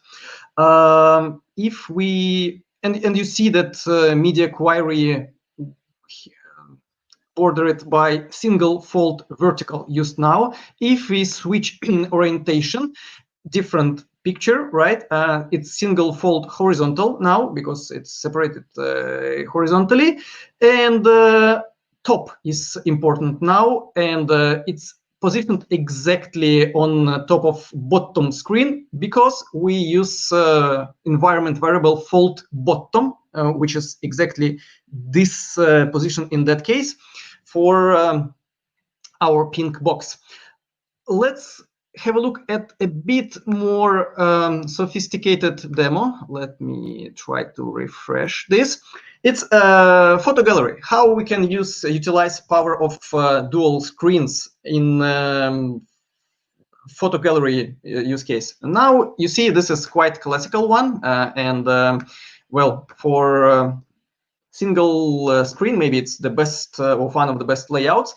If we switch to dual screen mode, thanks to these new CSS properties, we can organize something like this. And again, in fold horizontal mode, we can, for example, put the big picture on that screen. If we switch orientation, it's still super convenient way for us to build photo gallery on a dual screen device. So you see there is no photos distorted because they are somewhere in the seam mode. And again, it's all achieved by using new CSS queries. let me dedicate last couple of minutes to what's coming to JavaScript, because in some cases we really need support from web APIs side, not just in some cases we don't have an access to CSS, right? If we build some other sort of web experiences, we have us covered here as well. And let me show you. Let me first jump to the documentation. New method called getWindowSegments is available in the window object now. And if we demo how that looks, yes, window getSegments, it actually lists these available screens with corresponding sizes. So now we have 2 screens, and we can have all the information for proper positioning of our objects on the screen using JavaScript if needed, if CSS is not enough for our use cases. And actually both CSS and the JavaScript options are, let's say, scalable and ready to process more screens, and not just 2, especially getWindowSegments, right? You see that it's just an array of screens, and in case of CSS, maybe this will be not single fold but double fold, and some extra description of this mode. Okay, folks, that's basically everything I wanted to demo. Let's summarize. First, dual screen, foldable screen, multiple screen devices are coming to the market. Second, we as web developers have to think about how to provide the best possible user experience on these devices. Third, we have new tools based on web standards coming and ready and available for testing and debugging now. For CSS, it's a new property called screen spanning, which we can use in media query, plus set of CSS in environment variables. In JavaScript, it's a new method of window object, which allows us to iterate over available screens. Please follow this link to get more documentation, aka.ms/dual-screen-web, well-written and quite extensive documentation on what we have currently. Thank you very much. Thank you very much for this talk. It's exciting times we're living in now, with like several screens, and now we had several screens on the computers for quite some time. Now we're going to have it on, well, whatever, mobiles and all the other small things that you have. So it's going to be fun to see how things will develop. So a quick check for questions. Let's see if there are any. It seems like people have been quiet, so you still have a few seconds probably while I'm talking, but if not, then still ask the questions in the chat, and we'll try to. It's very new area. It's definitely cutting edge on the web. So yes, it's I do not expect too many questions, because you really have to start working with this, and then you will have lots of them. Exactly. That's how it is often, isn't it? Thank you very much for this talk. It's been a great pleasure having you. And now we'll do a very short, around 8 minutes break. So the next speaker is coming up on stage at 2 o'clock local time. So UTC +2 in case you're in the other time zones. So basically in 7 minutes right now. So until then, there will be a little video playing in a loop, and you have some time to do some coffee, get some snacks, and get ready for the next talk. And thank you again, Maxim, for doing this. Great. Thanks for having me. Have fun, folks. Bye-bye. Bye.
Fantastic.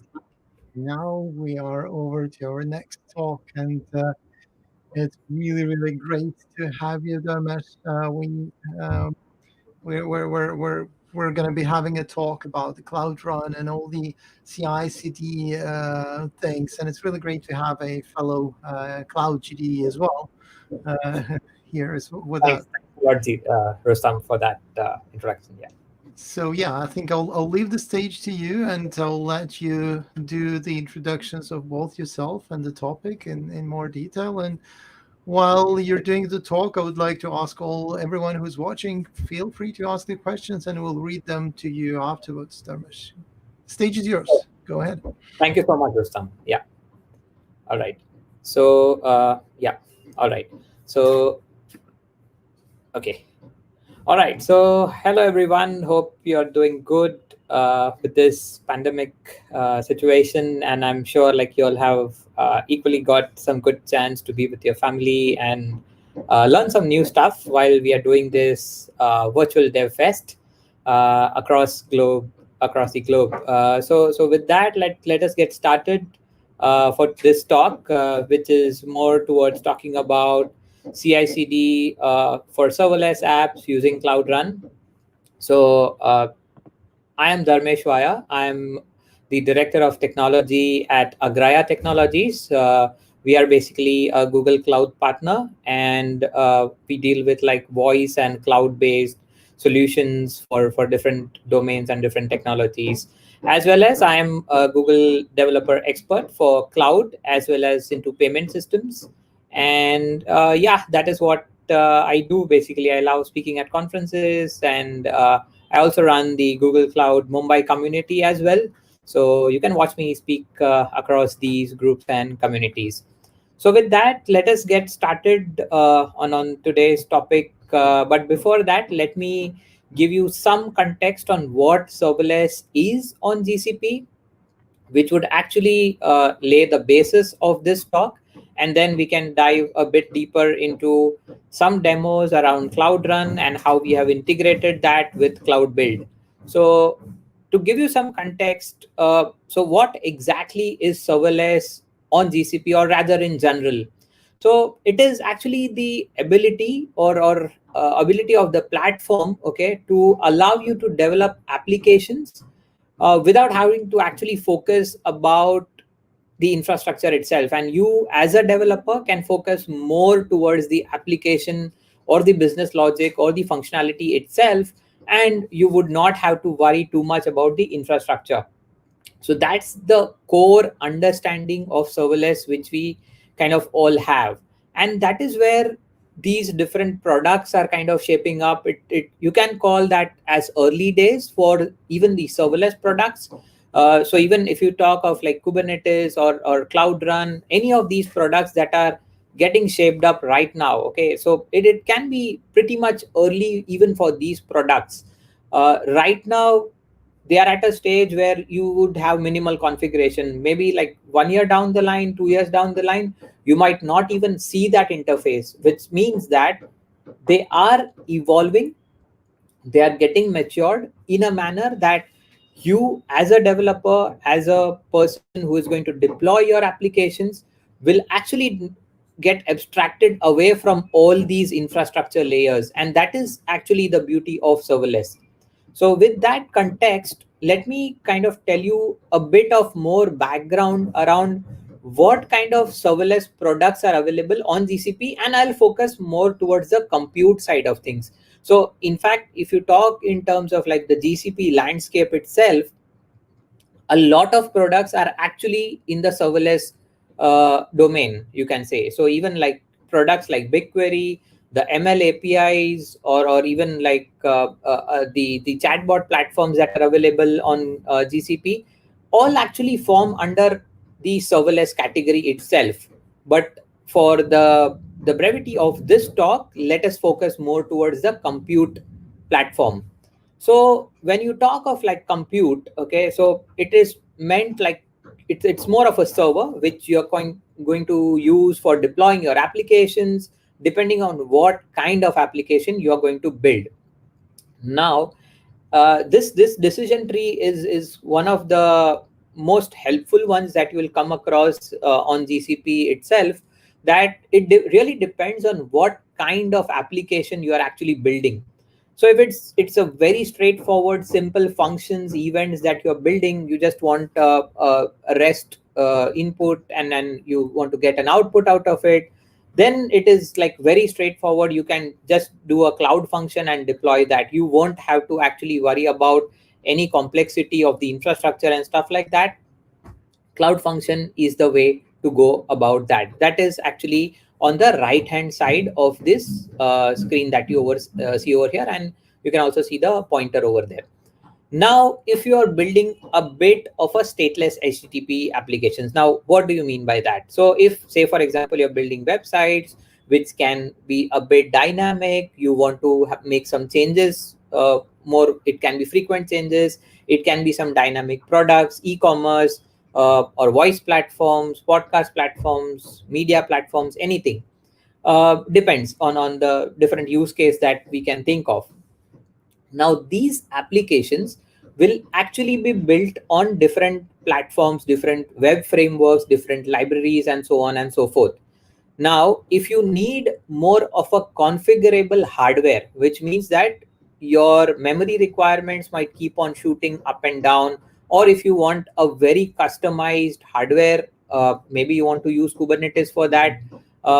We will not dive too much into Kubernetes for this talk, since I mean it's a totally different universe in itself.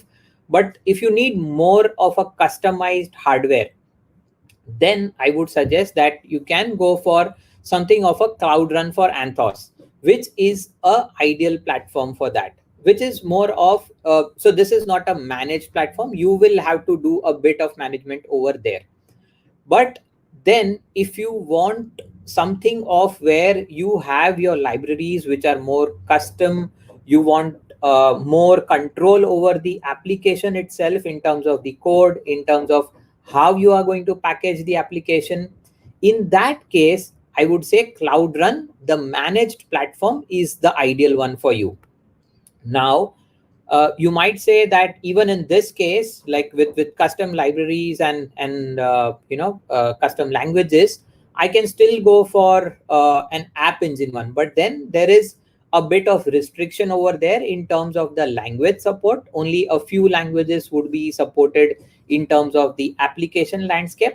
And that is where, like, if your application falls under that landscape, under that language, under that library. So say, for example, if it's a Go or a Python or a Java application, you can actually safely choose App Engine. But then, of course, like with the way things are progressing, there is a bit of support issues around App Engine libraries and its related, backward compatibility. So in that sense, like App Engine might not really be the ideal case. But then, as I mentioned over here, that if you have like custom languages, custom or any particular libraries that you want to use, Cloud Run would be the one that you should actually go for.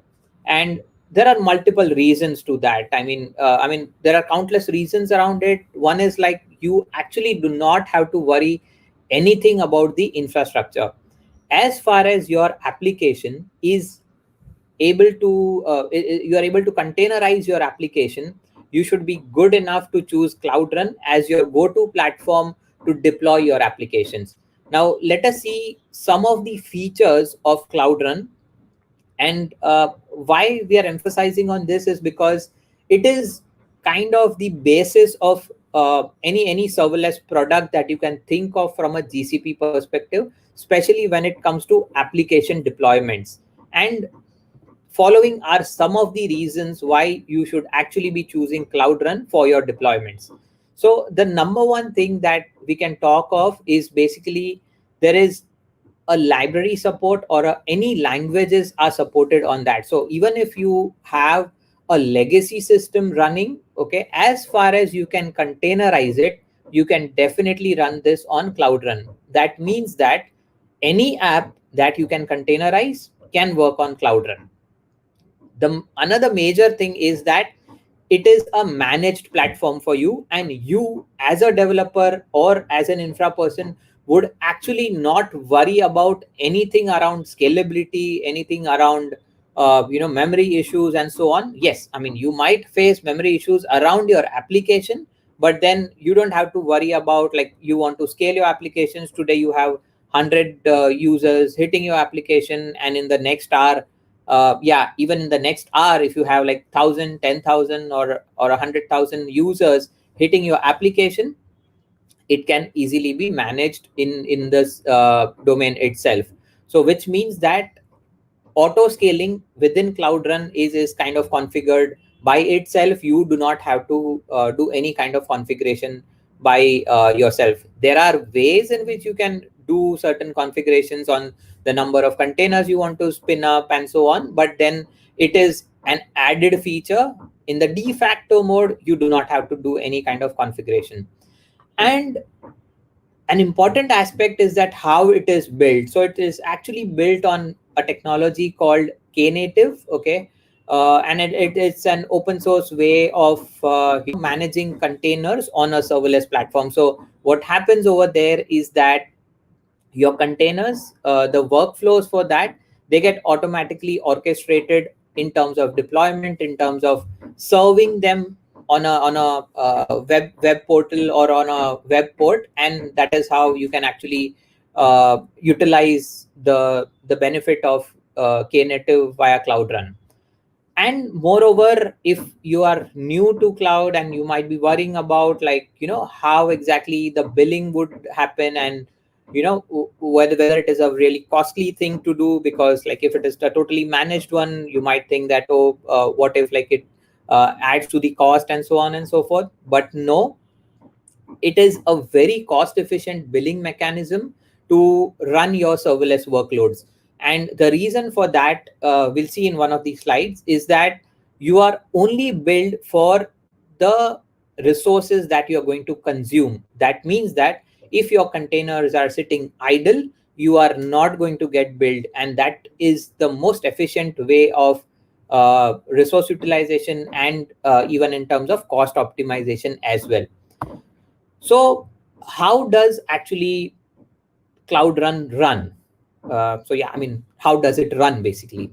So I mean, just taking an example of a simple web application, it can be built on a Node.js, it can be a Django application or a Rails application. Anything does not matter. As far as I'm able to containerize this application and serve it on an HTTP port, I should be really good enough to kind of run this on Cloud Run. So what happens over here is that this diagram that you are seeing on the right hand side of the screen, this is more of the resource model, that how the application is actually deployed and how the revisions are being served.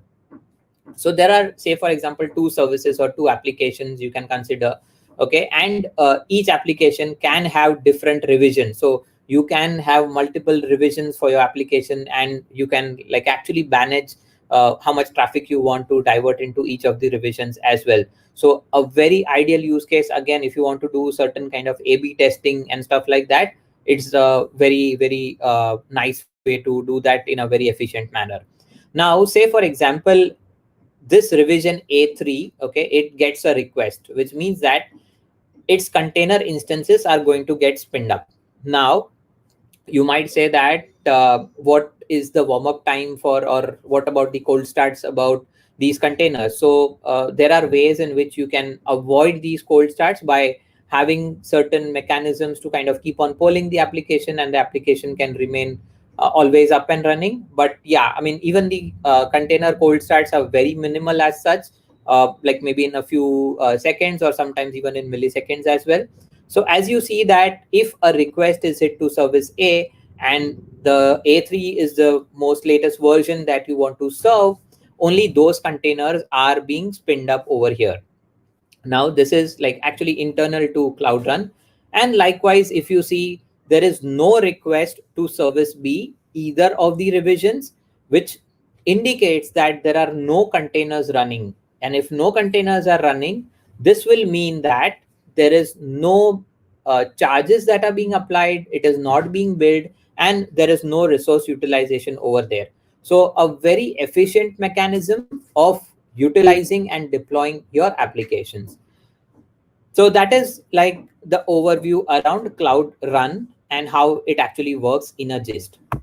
But then there is still a way, I mean, there is still a step which is still pending, okay, which is like, how do you deploy your apps on Cloud Run?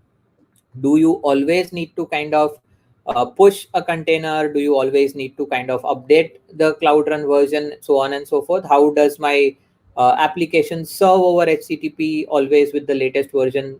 And then all these questions might come to your mind.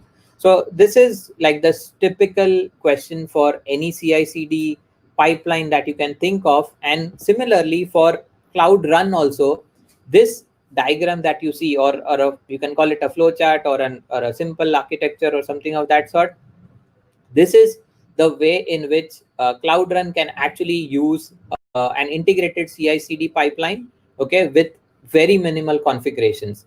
And mind you, like, these configurations are more like one-time configurations. You're not going to do it all the time. So let me quickly run through this. Like a developer, they push their code on GitHub, which is like your source control mechanism. A build is triggered from here to Cloud Build. Now we'll see in one of the slides, then the next slide, that what exactly is Cloud Build. Okay, it is like, I mean, in a gist, it is actually a service which actually enables you to build your application and then create an image out of it, or create a container image out of that. So what happens over here is that Cloud Build would get a trigger that, okay, a new change has been pushed to my application. Let us build the image. Okay, once the image is built, the image is actually pushed to the container registry. So you can understand that the container registry is actually more of a place where all your latest containers are stored. And once this image is created, okay, a trigger is also then sent to Cloud Run to deploy that image.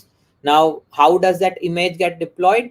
Cloud Run is going to pull the image, the latest one, from container registry, and a deployment takes place over there, which means that as soon as I push the code, like, I mean, all this happens in a few seconds of time. Like, you can say sometimes it might take 1 or 2 minutes or 2-3 minutes, but ideally, like, if your container is already ready to be deployed, it can even serve in like a few seconds of time as well. So as soon as you push the code, container image is built over here, pushed to the registry, and deployed on Cloud Run.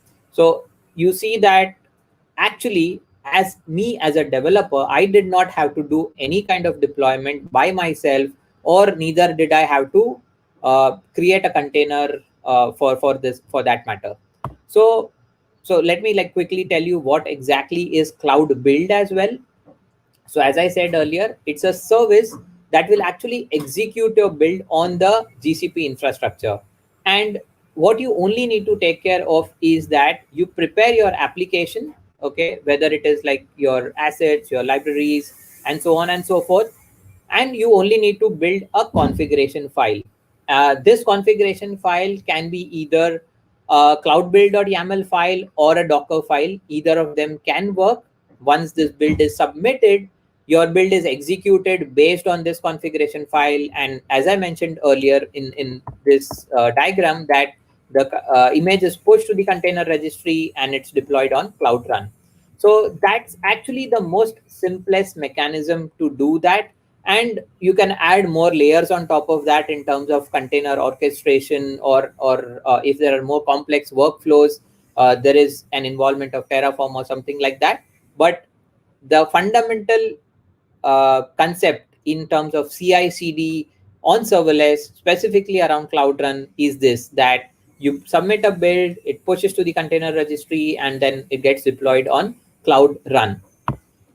So how exactly do you enable continuous deployment with Cloud Run? So this is one, I mean, just some quick snapshots we'll be seeing on the Cloud Console as well, how exactly this happens. So when you create a service on Cloud Run, you see an option over here that whether you want to deploy only one revision or you want to continuously deploy new revisions from source repository. So you must always select the second option, especially when you want to enable CD for your entire pipeline. And it will ask whether you want to select it with Cloud Build. So as soon as I say that, yes, I want to set it up with cloud build, it will ask me that where is my repository? Where do I kind of pull the code from, and how do I kind of build an image out of it? So the next two steps, which you see over this and this, it is going to ask me which repository do I need to link. Now, of course, there will be an authentication and all those checks and balances in place. So you specify GitHub, and there are other ways that you can also link, like it. I mean, you can also use GitLab or any other source control as well. And you just have to choose the repository from the drop down menu from here. Once that is done, it will specify, like you see that there is a tick over here, the second step involved, which is like around the build configuration. It will ask which branch do you want to build from, and whether whether there is a Docker file, or do you want to do it by a native, the build packs or the cloud build.yaml file. So, I mean, the most preferred one is actually a Docker file, since you get more control over how you want to package your application, and we specify like the default path for Docker file, and that's it. Like, this is the only configuration that you will have to do apart from building your Docker file. So, which is kind of a one-time process. It is very straightforward. So with that, let us kind of switch to a demo. I'll quickly show you the console, and then I'll also showcase like how exactly it is deployed on Cloud Run. Let me share my screen for the console. Okay, you can, assuming that you can see the screen. Yeah. Okay, so this is basically your cloud console over here, and what I have done over here is that if like there is Cloud Run, and there is Cloud Build, and you see that I have already created a service over here, and then if you see over here, there is the continuous deployment has already been enabled.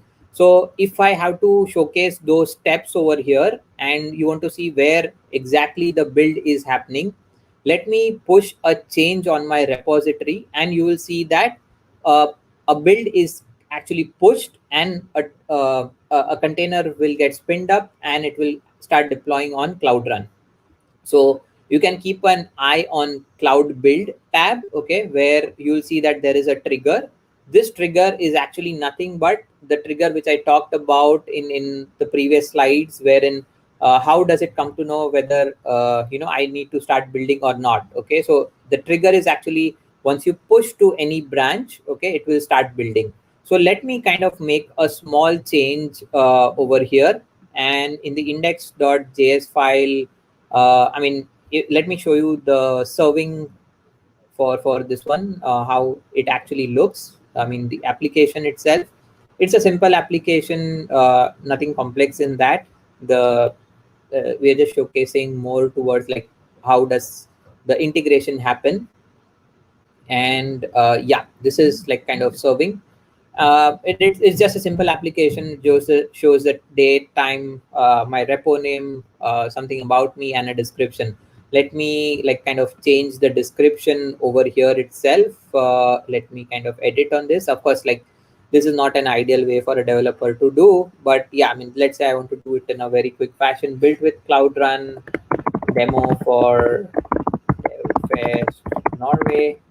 Okay, 2020. Okay, so right now you're seeing that there is nothing, like it's just written demo for Devfest 2020, and I'm editing this for like mentioning Devfest Norway, demo for Devfest Norway, and I'm committing the change.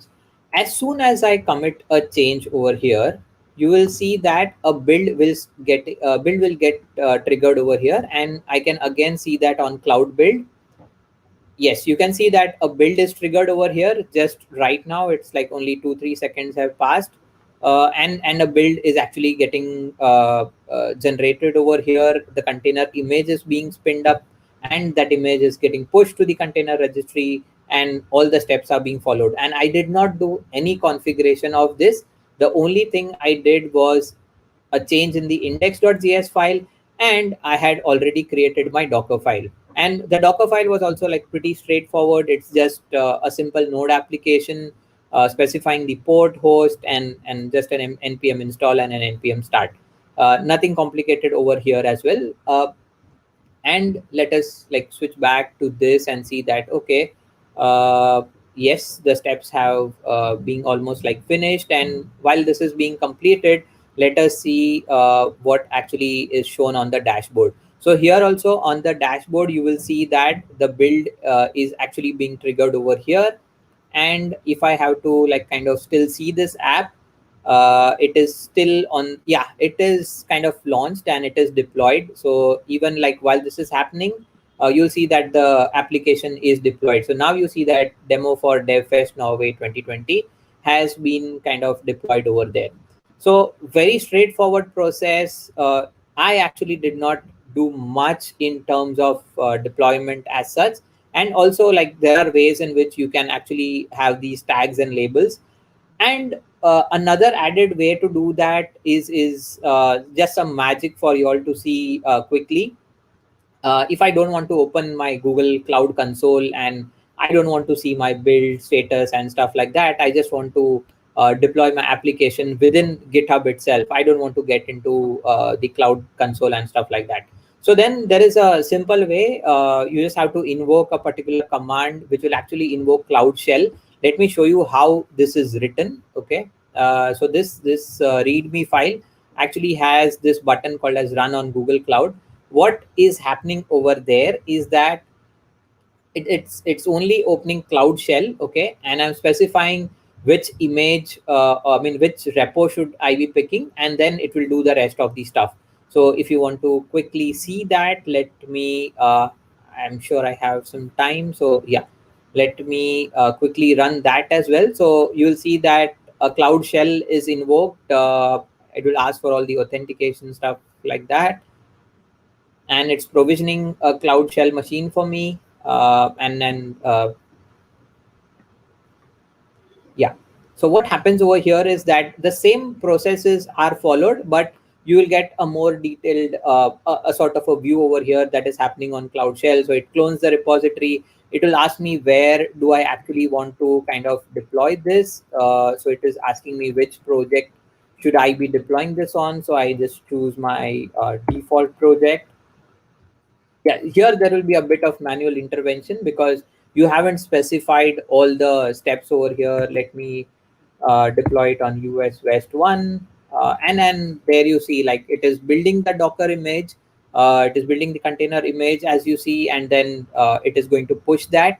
As soon as it is pushed, it will push it also to the Cloud Run, and you'll see that you'll actually get a URL over here, which is nothing but your serving URL, and you can utilize that. So while this is being built, let me kind of like take up some questions if there are, and then let us see how it is actually being built. So this application specifically around serverless or around Cloud Run is a very useful use case, especially when you want to do some quick deployments. And then trust me, like we have done a lot of implementations which actually have been used for our entire development and testing environments, which means a lot of cost savings over there. And I mean, all our developers now use this to kind of build and deploy by themselves, which means that we get lesser bugs in production. So I don't have to worry about the standard synonym of like this works on my machine. Why? Because it is always being deployed on a live environment, on a live like environment. So as you see, like it got successfully built and it pushed the container image to GCR, and you can see that it has deployed it on the service as well, and the application is live as well. So let us again verify the same URL. Yes, it is kind of live over on the same URL with the required tags as well. So that's more about deployment in a CI/CD fashion on Cloud Run, and I'm sure like you can do a similar mechanism with different types of application. As far as they are, you are able to containerize these applications. you should be good enough to kind of deploy any kind of application in minimal time. So as you saw that I did not like take too much of time in kind of building and deploying these applications, you can do it in a likewise manner as well. So that's it from my side. Like I will be happy to take some questions, but in the meanwhile you can connect with me on LinkedIn or on Twitter, or like if you have any kind of cloud related advisory consulting, or if required you can always reach out to us as agraya.com. We are also a GCP partner. So that's it from me. Let me stop sharing and see if I have any questions. Fantastic. Thank you very much, Dharmesh. Yes, there are some questions. We ended up in a chat, and while you were talking, I was I was typing like crazy because we had a great discussion with one of the participants here. So they all and I'll let you answer the questions as well, because I think it's really good to do it live. So the first question was the question probably that you've heard before, and we've heard before, is that this comparison between Cloud Run or Knative in this case, I would guess, but a comparison between that and Cloud Foundry. Would you like to comment anything on that? See, basically, see, the Knative is actually the underlying, layer that is being used at Cloud Run. I personally haven't been exposed too much on the Cloud Foundry side of things, but yes, you can talk them as synonymous technologies which are being adopted for different platforms. So, say for example, like you do not want to be under the umbrella of GCP. You just want to maintain a like of a less of a dependency. Maybe like Cloud Foundry is a way to kind of achieve that more in terms of developing a generic serverless architecture. So yes, I mean both of them have their pros and cons, I would say, but I mean it really depends. If you are totally into a GCP ecosystem, Cloud Run Knative is something of things that you can try. If you want to be a bit isolated and maintain a generic kind of a serverless architecture, maybe Cloud Foundry is a suitable option. That's true. Thanks a lot. And yeah, well, you can pretty much run on Cloud Run. Pretty much anything, as long as you can put it in a container, you can run it. Correct. And the cool thing is like what you mentioned earlier is that if you use the Antos part of that, you can also use it on like hybrid clouds, and also on even some custom hardware, and do some even more advanced things. So that's a cool thing. So there was another question connected to that. It was also if you have a link to an example where you can go like from zero to hero, so kind of up and running example, very simple thing that you would like to share, if there is anything. So one is, of course, you can refer my repository. I'll share that link maybe on the chat. And also there is a beautiful code lab available on Google itself. Or the third option is definitely Quick Labs. But yeah, again, like those might incur some cost and stuff like that. I'll share some links around code labs right after I end this. Thank you very much. I'm just still looking for some more questions. Yeah, I think we're good now. I think the questions are. We have all the questions, and we're slightly over the time now already. So thank you very, very much for doing this talk. It was really fun listening to you, and well, thank you very much for being here. And please stay in the chat and chat with folks, and share the links and do all the other things. Sure. It's been a pleasure having you. Thanks. Thank you so much, Ethan. Thanks for inviting me. It's been a pleasure to talk. Thank you so much. Cheers, everyone.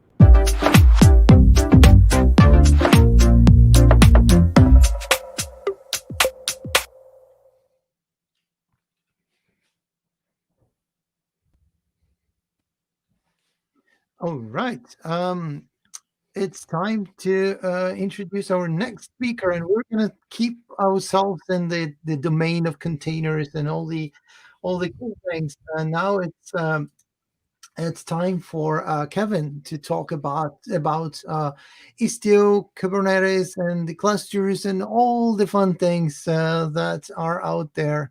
So I'll leave the presentation of yourself and your topic to you, Kevin. The stage is yours. Take it away. Thank you. So, hi everyone. Glad to be here today to talk to you about Istio and especially how it could be your Kubernetes cluster best friends. We'll see a lot of amazing things in this presentation. So, first things first, our world is changing. In computer science, the rhythm is pretty high and we have to follow trends and evolutions. We are coming from the monolith world where an app could do everything. And then came Docker, almost 10 years ago now, and it helped us to encapsulate our applications and split our monolith. But if we split it, we have to manage each part of them separately. And if we have a lot of them, the infrastructure and system became very complex. In this capture, you can see the whole Netflix network topology, very hard to understand and to manage. I think this kind of service distribution is by default complex. And some solutions like Kubernetes can help, leveraging runtime and network simplification for workload packaged as container. But Kubernetes doesn't solve everything. And this is why Istio arrived. To introduce myself, I'm Kevin, developer expert on Google Cloud, Kotlin, and GitLab, and really fan of open source, where I contribute a lot. And I'm also a StackLab CTO based in France and Canada, but we are mainly working remotely, so from everywhere, anywhere now. At StackLabs, we are a team of passionate people helping companies on their digital project, moving to the cloud, improving their application scalability, development of front-end application. We are doing a lot of interesting subjects. And we are also giving time to every people in the company to discover, learn, and contribute on their favorite tech. Right now, I'm working for StackLabs, even if I'm in conference. If you want to work with us or join us, you can reach me by email or Twitter. So before digging into Istio, I want to warn you about something. This is not because Istio seems sexy, you have to use it. This tech should solve a problem, so you should use it only if you need it. Don't complexify everything just because it seems sexy. So let's focus on Istio. Istio is an open source project developed by Lyft, IBM, and Google. And this project is open source from scratch. The first commit happened in 2017, and at this time, nothing was working. For 1 year and a half, they worked pretty hard to be able to release the first production-ready version. For this presentation, I've interviewed a lot of companies using Istio, and some of them choose to use it way before 1.0. It was not able it was not stable enough, but they choose to use it because it already solved problem for them. They suffer from it, but they don't regret it now. Every releases add new features, of course, but the leitmotiv is to simplify everything. You can see it in 1.5, in the 1.6, and in the last one, the 1.7. Simplification everywhere. And the project is now mature enough. If we compare it to Kubernetes, which is 6 years old, Istio is here for more than the half of the Kubernetes life. But what is the main goal of Istio? I choose this sentence coming from an old version of the documentation. Istio helps us to write reliable, loosely coupled, production-grade microservices. And another great and important thing, Istio is technology agnostic, which is, from my point of view, very important. You can use it with any languages, any frameworks, and even with multiple infrastructure, from Kubernetes to VMs or other orchestrators. To be honest, the Kubernetes version is the most advanced one. Thanks to this ability to work with any solution, you will be able to choose the right tool for your microservices without any impact in the infrastructure. So let's dig into the Istio architecture. If you already know Kubernetes, I've run a schema about concern of each part. Your application on the top of this schema is a black box, receiving HTTP requests, fetching data from other services, and responding on the wire, something usual.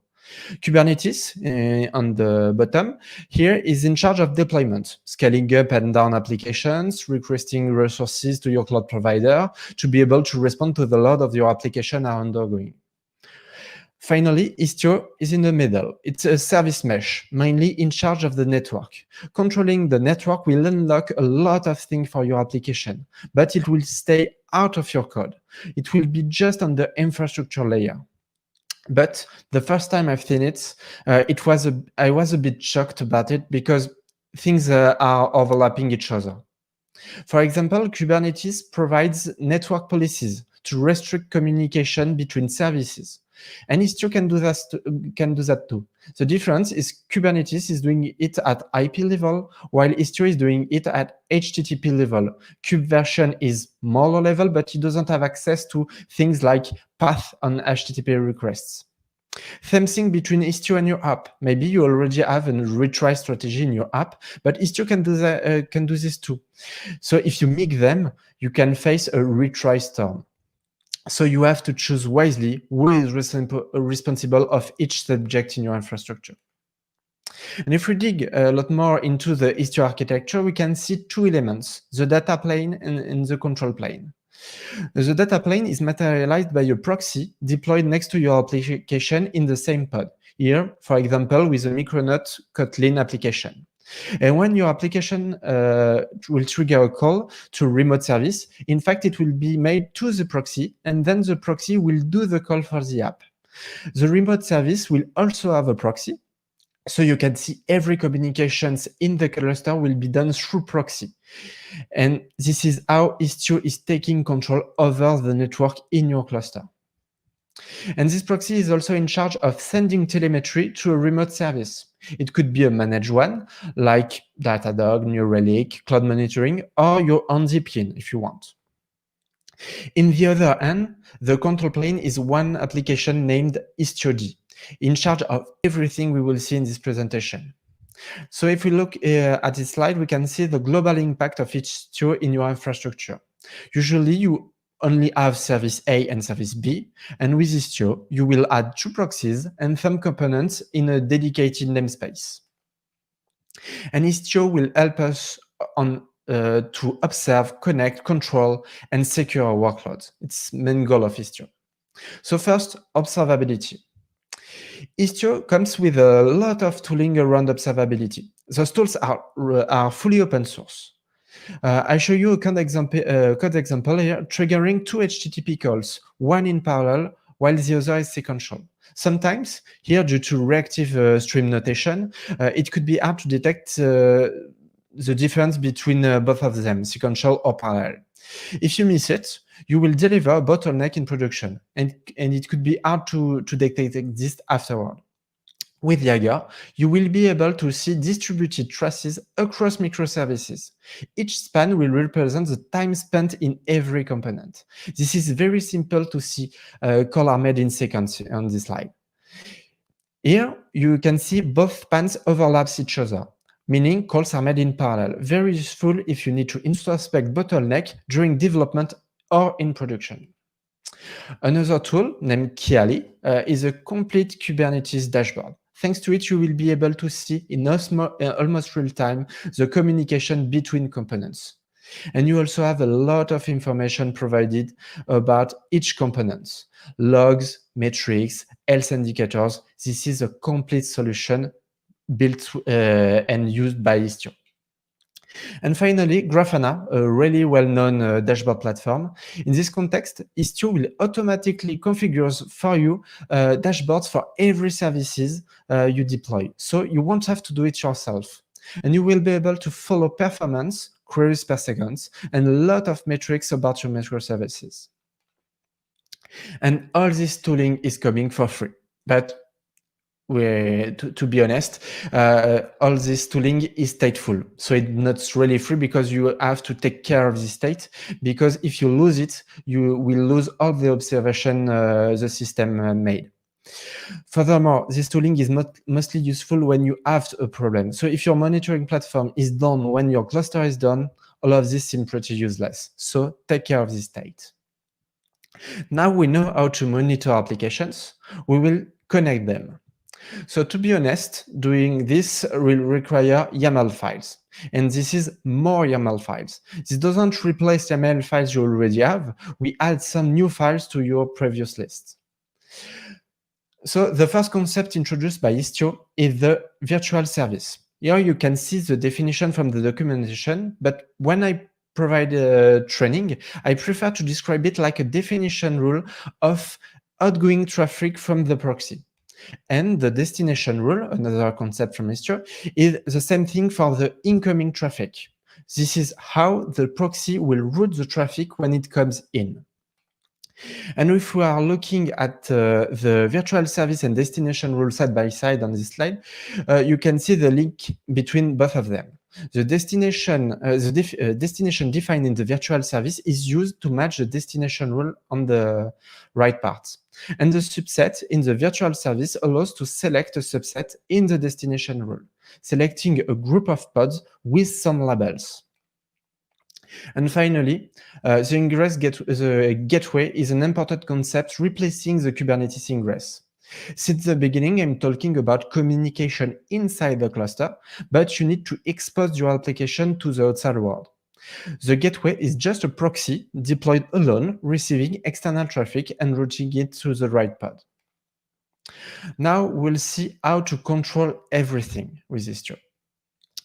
So whatever the complexity of your service topology is, you've already seen all the primitives required to control everything. Because in the previous slide, I've hidden something in, which is really important. You can see the match attribute here, defined to an empty object by default. For each route, we will be able to add some criteria to route traffic depending on your needs.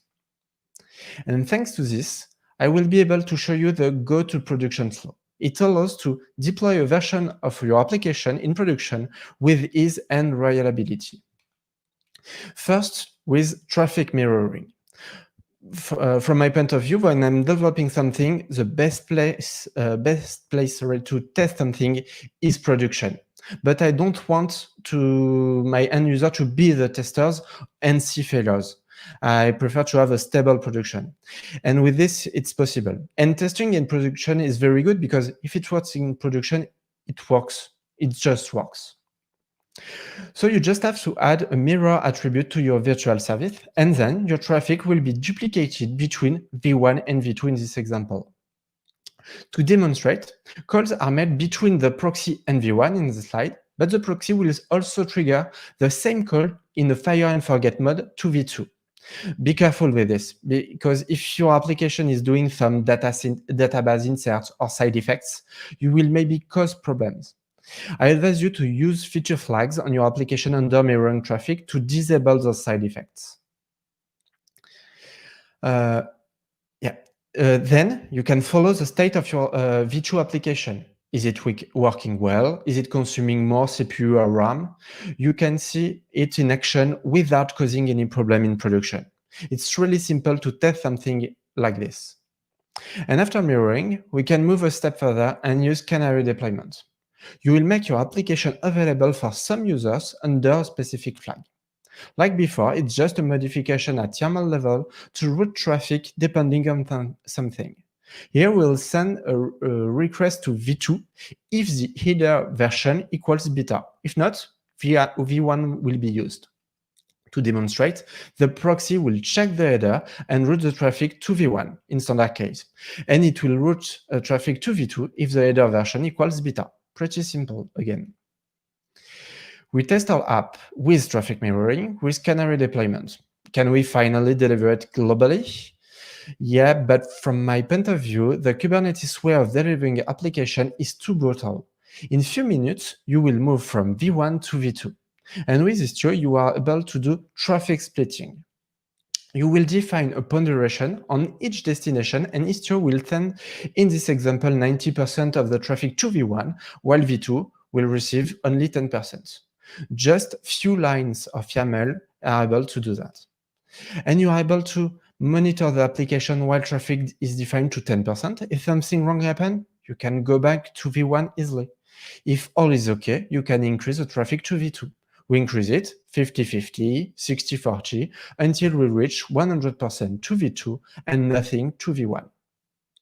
And with traffic mirroring, canary deployment, traffic splitting, we are able to release our application without any problem. And without any downtime, because our V1 and V2 application are both running in the same time, and we are just modifying traffic routing, nothing more. The application are still available even after 100% are routed to V2, the V1 is still up. It's good to be resilient during upgrades, but we can do more and be resilient anytime. And first, by preventing faults. With few YAML parameters, again, you can add some retry logic to your HTTP calls. Here, the responsibility is again managed by Istio. Here, the app is doing a remote call. Effectively, the proxy is called and it will trigger the request for the app. Then, if the remote endpoint fails, the proxy will try again and again. And then, when the call is okay, the proxy will send the result back to the app. The app doesn't even know something went wrong at network level. For it, it was just latency. Another possibility is rate limiting, because you can have some component not able to handle too many requests at the same time. Again, with few parameters, this time in the destination rule, we will rate limit traffic on each spot. In this slide parameter, I'm quite aggressive. I allow only one request at a time. To demonstrate, the first app will trigger a call, and this call is long to process. If another app triggers a call in the same time on the same pod, the call will be rejected. So you can mix it with retry strategy, for example, to solve this problem. And we can also test our resiliency with fault injection to check if our applications are working well if something wrong happened, and before something wrong happened in production, for real. We will be able to induce delay or even abort some remote calls. This is often called chaos engineering. There is a team for that, side by side with SRE, for example. We've seen a lot of things to control everything, but one Istio job is to secure our microservices. And the most common use case that I've seen is by using mutual TLS. You probably know how hard it is to connect two applications with mutual TLS in the same ecosystem. And in microservices, we have multiple technologies. And doing this in every languages or frameworks is really annoying. With Istio, it's an infrastructure concern again. So you just have two YAMLs to publish, and the communication will be established with mutual TLS. Istio will send certificates to each proxy containers, and then they will use it to communicate securely. Nothing more to add, nothing to do at application level. Very simple. And we can do more with this proxy. We can delegate authentication and authorization with simply two YAMLs again. The first one will describe the JSON Web Token issuer. And the second one will describe the authorization policy. Here we will allow access to application with label app equals UI on endpoint/orders with get method to any user with group claim set to customer. What will happen?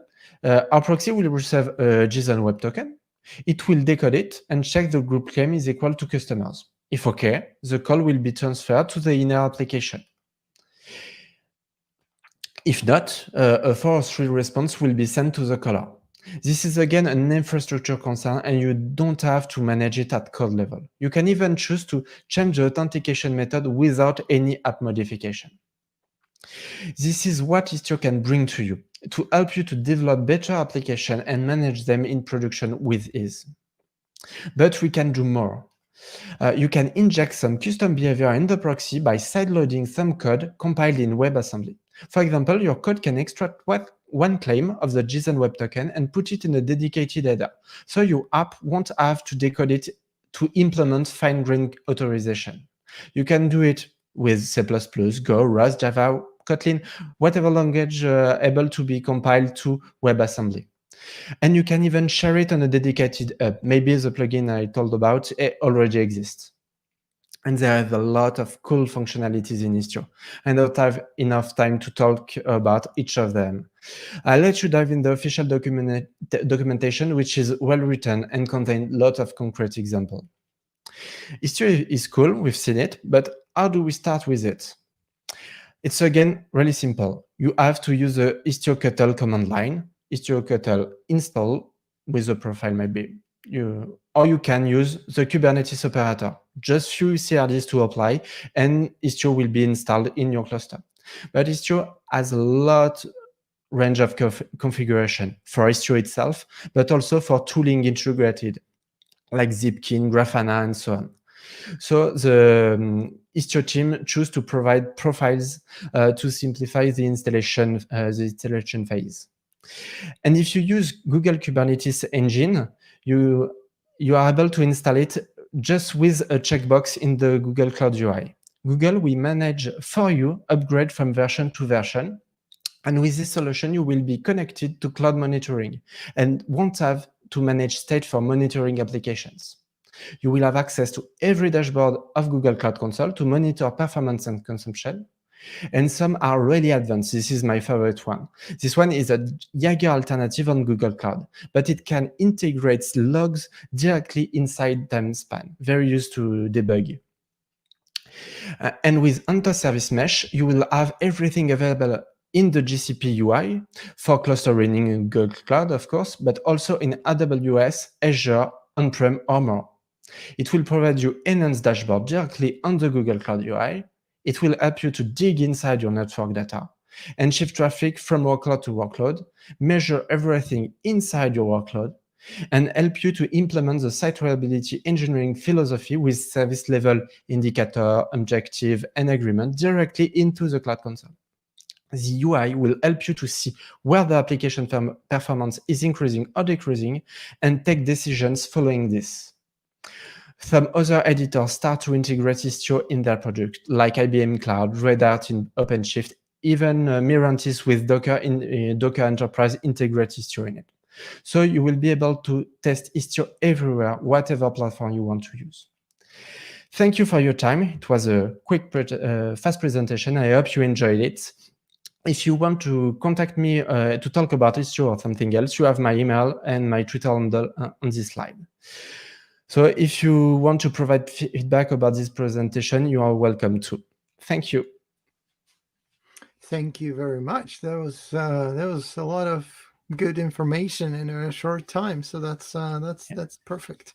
I tried to pack everything. Yes, I know. It's like it's very concentrated, and that's really cool. So that's awesome. So thank you very much for that. Let's see if there are any questions. We don't have much time, so we still have 2 more minutes to.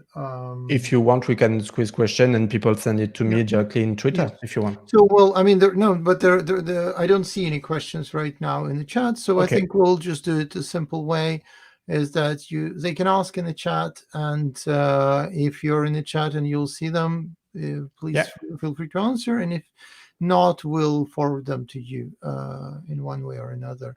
Again, thank you very much for doing this. Thank you for having me. It was really fun listening and great having you. Thank you. Thank you.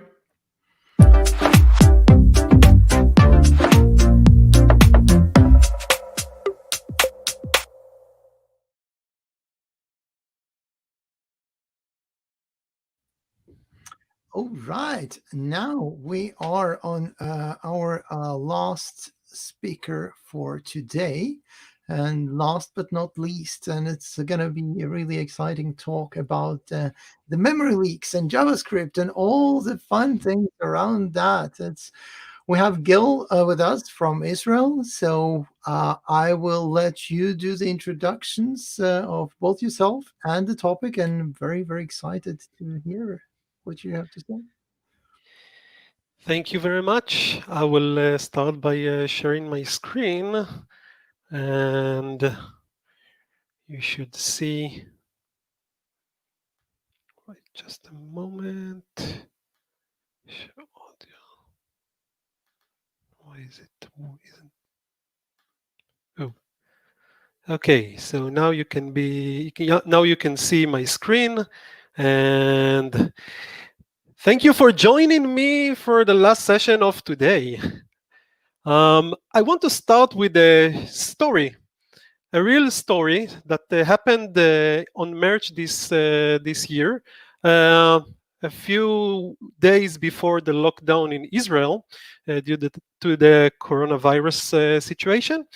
I got a phone call from a customer, and they said to me something like that: we have a very crucial application that after 2 hours it is crashing, and we need help to understand why it's crashing. And you know, when application is crashing after an amount of time, that might indicate that there is a memory leak. So I love challenges, and I'm jumping on each and every challenge that I can get. So I rushed to their office, and after 2 hours of investigation, we found the problem, and it was a memory leak. That memory leak was something that happened because they cloned an object that was very big.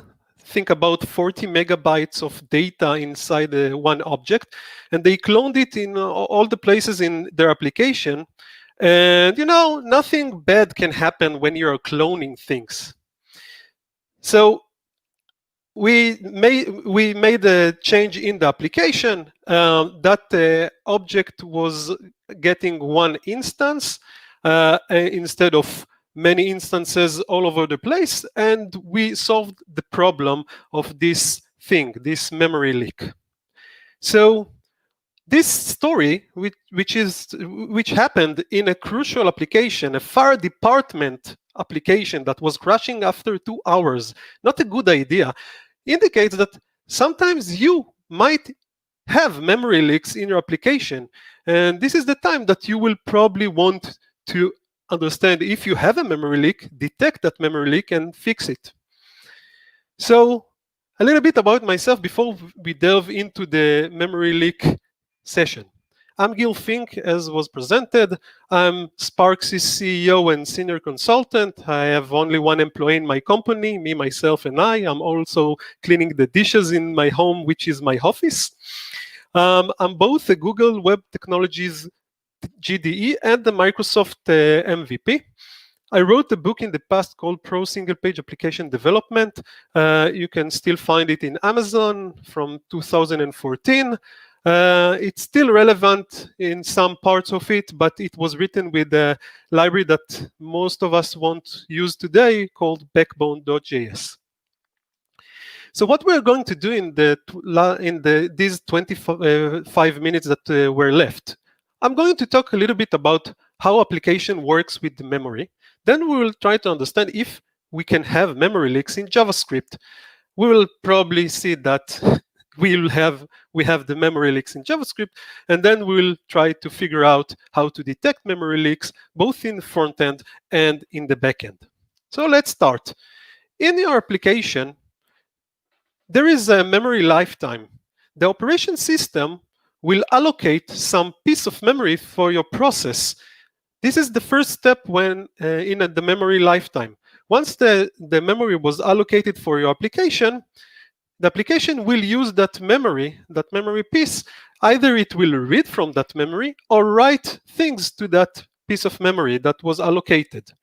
Once the application isn't using the memory at all, it will be released by the operation system. Okay, so this is the lifetime. And you can think about memory as a connected graph. Each graph starts with the root, and then each and every reference inside this memory is a node in your connected graph. So in this diagram, or you can see that the first node number 1, is the root for the entire graph. But what about node 0, unreferenced memory? So this is where garbage collectors comes into place. A garbage collector is software that runs and it tries to find out unreachable objects and then clear them from memory in order to make the memory available again. Known algorithms that are used in garbage collectors are reference counting garbage collection and mark and sweep. Let's start with reference counting garbage collection.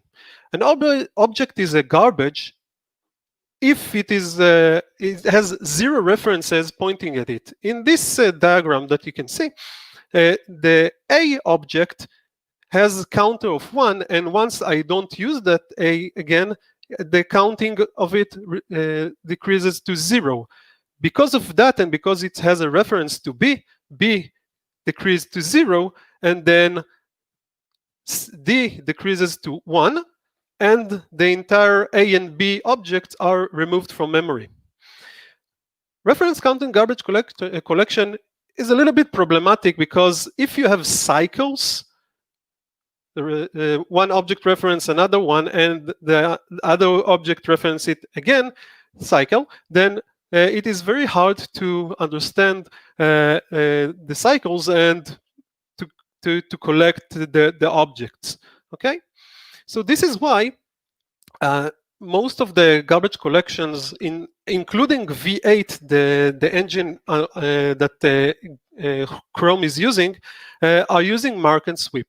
Mark and sweep algorithm is as following: you say that something is the root, okay, and then from the root, the garbage collector will mark all the nodes that are currently referenced. And if something isn't referenced, it is swept from memory. That's the idea. Okay, so this is the algorithm that V8 is using. And what is a memory leak? A memory leak is something that happens when you are using some piece of memory, but that piece of memory isn't required anymore, and isn't returned to the pool of free memory. And you know, memory leaks probably can't happen in JavaScript. They can happen in JavaScript and will happen in JavaScript. So let's see all the pitfalls that can lead to memory leaks.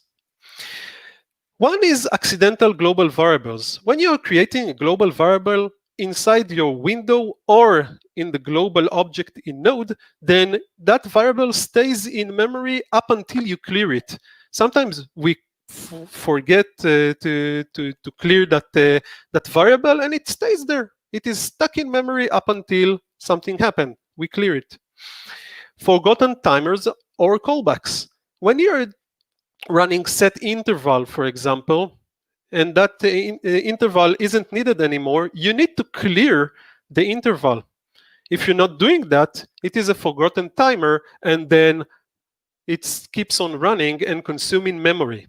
Also, you can have callbacks that you don't need anymore in observables or in events. So you have to clean those callbacks, or else they are just catching memory, and you can consider them as memory leak. Closures. A closure is a variable that exists inside a function that executes and finish its execution. But because it returns some object or function that uses that variable from inside, the runtime will create a closure on top of it and will keep the variable that you might use later on in memory. So every time you create a closure, if you're not cleaning after yourself, if you're not cleaning the closure, okay, it might stuck in memory. Last but not least, in the front end, we have out of DOM references. When you have some reference to some DOM element and then you detach that element from your DOM, then it might still exist in memory even though you detached it. And you have to clean after yourself again in order to avoid this pitfall. Now, once we understand the pitfalls, let's talk about the process. When you want to profile or detect a memory leak, you will have to do a short process. The first step in the process is establish baseline. What I mean by that, you create a new branch to your application, you create a label, you open the application in incognito mode in order that the extensions won't affect your application, and then This is my baseline to the memory detection, memory leak detection. Then you collect the data. You're running some analysis that or some tool that will collect data about the memory. Then you analyze the results. You try to understand or to figure out whether you have a memory leak, and if you have a memory leak, what are the objects that can affect the memory or the things that happen that causes the memory leak. Once you think you got the answer, you tune up the application, you fix that thing that you think that it is a memory leak, and then you test and measure again in order to understand if the memory leak still exists. If it still exists, you collect the data again, analyze results, tune up the application, test and measure, and etc., etc., etc., up until you find the memory leak and you fixed it. Memory leak can be very cumbersome to find. In the story that I told you, I solved the problem around 2 hours. It might take more than that. Sometimes it's days up until you find the memory leak that you have. So be patient, do the process, and you will find the memory leaks in the end. So now that we understand the process, let's talk about how to detect memory leaks in the browser. So in the browser, we have the developer tools. And in the developer tools, we have a few tools that can help you detect memory leaks. And we will see them shortly. Another option is to use the window.performance object. It has a memory object inside of it, but I'm not recommending to use it because the browser dev tools are probably the best option you've got. So with that, let's go to an application and let's start to figuring out the memory leak. Okay, so I have an application here that simulates a memory leak. So the first thing that I will show you is you open the developer tools, and I will open something that people don't know about, the performance monitor. If you think that you have a memory leak, you can open the performance monitor and just look at the application while it is running. Okay, so currently we have 47 DOM nodes, and my JavaScript heap is 4.2 megabytes. Now I press the leak button and look at things that are happening in the performance monitor. Okay, I will stop the leak. And what you can see here is that the memory, this purple line, got higher and higher and higher, and it is not released. Another thing that you can notice is the amount of nodes that were added to the DOM. Okay, now we have 2,800 nodes, and the heap is 10 megabytes. So performance monitor can show you indication that we have a memory leak when the memory is getting higher and it's not released. We don't see any drop in the memory. So that might indicate that you have a memory leak. Okay. Another tool that can help you find that is the performance tab. In the performance tab, I can start recording the performance of my application. Then I will press the leak button to show you that we have a memory leak. And I will stop the leak. And I will stop the collection of data. And what you can see here is as following. First of all, you can see here the blue line is getting higher and higher and higher. This is the heap size. And there are no indication of garbage collection. For example, here we can see that there was some small drop. Okay, that means that we had a garbage collection during that time. Okay, so things were happening in my application. The memory is getting full and full and full, and it is not released. Another place to look at, you can see it here, is this graph that shows you that the amount of nodes and heap is getting higher and higher and higher. Okay, so this indicates that I might have a memory leak and I should investigate it. Last but not least, let's talk about the memory tab. In the memory tab, I can take heap snapshots at different times in my application. For example, I took the first snapshot right now. And now I will press the leak button. And I will stop the leak. And I will take a second snapshot. And now you can see that the second snapshot is 2 megabytes more than the first snapshot. And I can go and make comparison between the two snapshots and see what is happening here. Now, what you can see here is that we have 2,800 new HTML div elements and text elements. Okay, and these are the nodes that are getting higher and higher and higher. Another thing to notice is that we have some array allocation that takes 2 megabytes. This is the 2 megabytes diff that we have. So there is some array in my application that is taking this entire amount of memory. Now, with this comparison, I can go and look at the delta on the allocations sizes and try to understand through the memory tab where is my memory leak. In the application itself, okay, this is the application. What is happening is that I'm starting some interval, and in each and every interval, I'm creating a new document fragment, adding 100 div elements to it, and I'm also pushing some array to some array. Okay, where it is here. In each and every interval, I push a new array of 100,000 characters. Okay, so this is the thing that simulates the memory leak.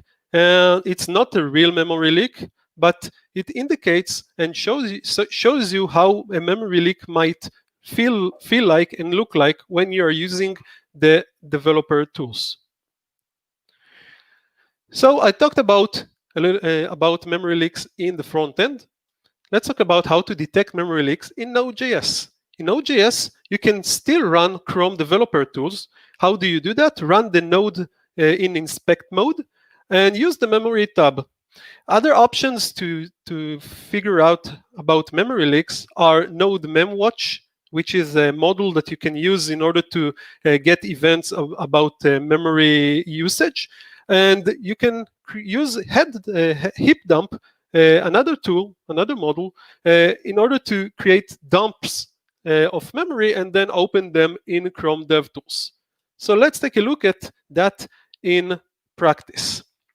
So I have here a backend application with a small application in Node. What I'm going to do is do node inspect, and I'm going to run the inspect mode on my server. Okay, so now in Chrome I can go to Chrome inspect devices. Okay, and I will wait a little bit up until Chrome will catch that I have something that is running in inspect mode. It catch that, and now I can press the inspect link here and open the memory tab to the Node application. Now I can take a snapshot of my entire application. It has 2.5 megabytes of memory usage. And I can use a tool like, for example, Siege or AutoCannon to blast this server. This is what I'm going to do right now. I'm going to run the AutoCannon in 30 seconds and blast the localhost 3003, which is my server. Right now, it is running and sending a lot of requests to my server. And I can go to the tab here again and take snapshots.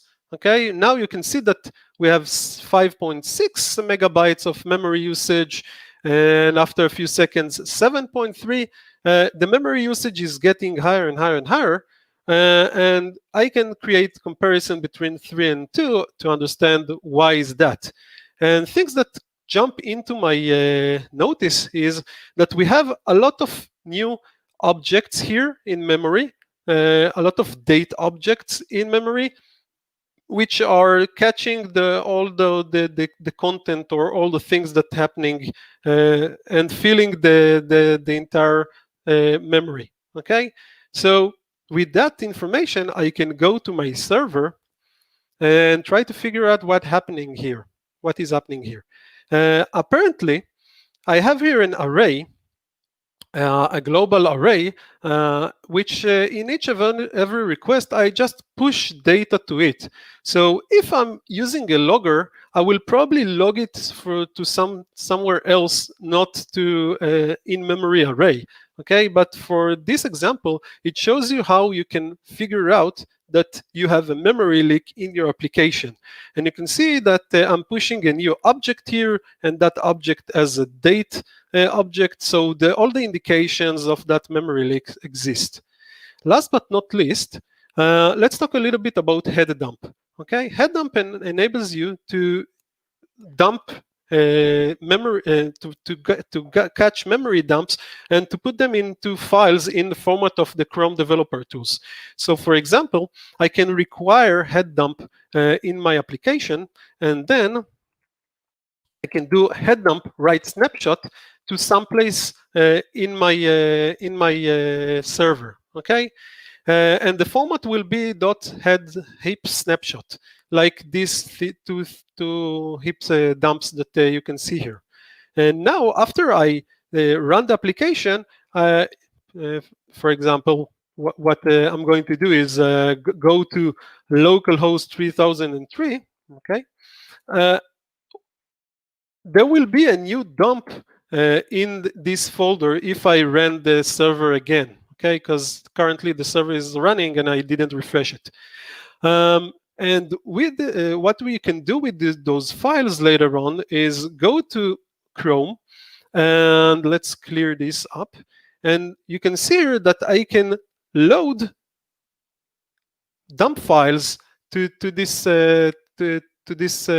developer tools. So for example, if I'm going to, where is lectures, to lectures, Devfest, demo, backend, heap dump, and go to those heap snapshot that I took, I can press open, and voila, I have this entire dump shown inside the developer tools, and then I can compare snapshots and try to figure out if I have a memory leak, yes or no.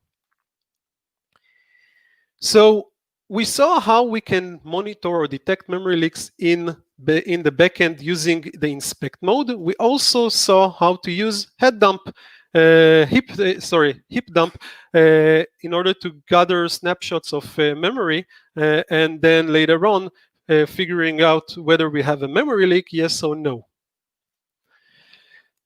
Let's conclude. JavaScript memory can and will leak. You don't. You should monitor your production and find out memory leaks. Don't wait that your users will complain that the application is crashing or they are getting memory errors in their application. Go and find those memory leaks before they crash your application. Be prepared to solve those leakage problems later on using the developer tools or other modules like HeapWatch and head dump. With that, thank you very much for joining me. And if you have any questions, this is the time that I can answer. You can find me on @GilFink in Twitter if you want. Thank you. Fantastic. Thank you very much for doing this talk. It's really great topic, and it's a very relevant topic. I mean, the memory leaks is a thing, and it's, you can see that on both on websites, but also inside these apps and things, and where you see things just going slower and slower until they crash. And it's more developers should kind of actively think about that, I guess. I mean, and it's easy to forget as well, unfortunately. I must agree. Sorry, what? I must agree. Yes, no, right.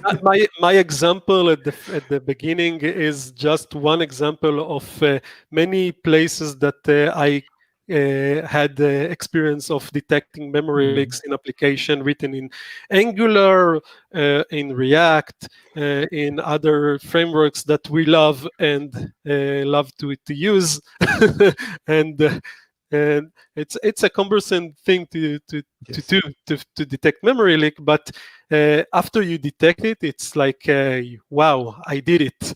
It makes much more sense afterwards, right? Yeah, and that the applications is more robust, and it gives you. It's like you're getting a push on your back that you succeeded in something very difficult to do.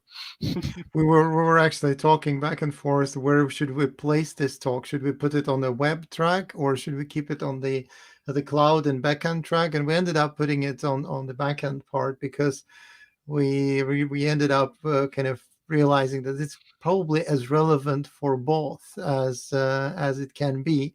So then you're on the first day on the day of where a lot of cloud and backend talks were.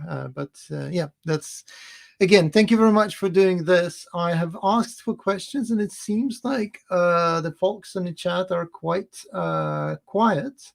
So I think we'll say thank you very much for now, and we will thank you. Well, encourage people to chat, and then either you'll see that, or we'll send you the questions if there will be. I will go and watch in the next 10 minutes the Facebook link, and if there are questions, feel free to ask me, and I will try to answer those. Thank you very much, and thanks again for being here and for doing this amazing talk. Thank you so much. You're welcome.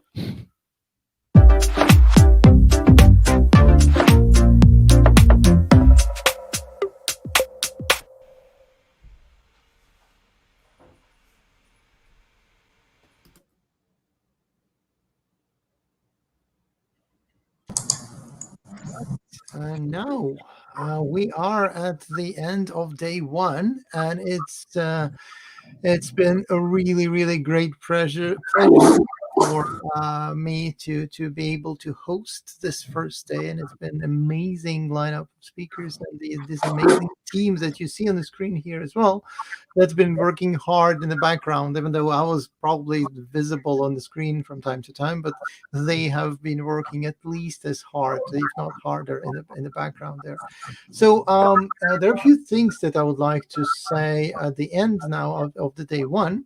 So first, that as we did it, as we mentioned in the beginning, we have separated those 2 days in topics. So the first was machine learning, AI, data, well, all those kind of things with the cloud and backend and all of that.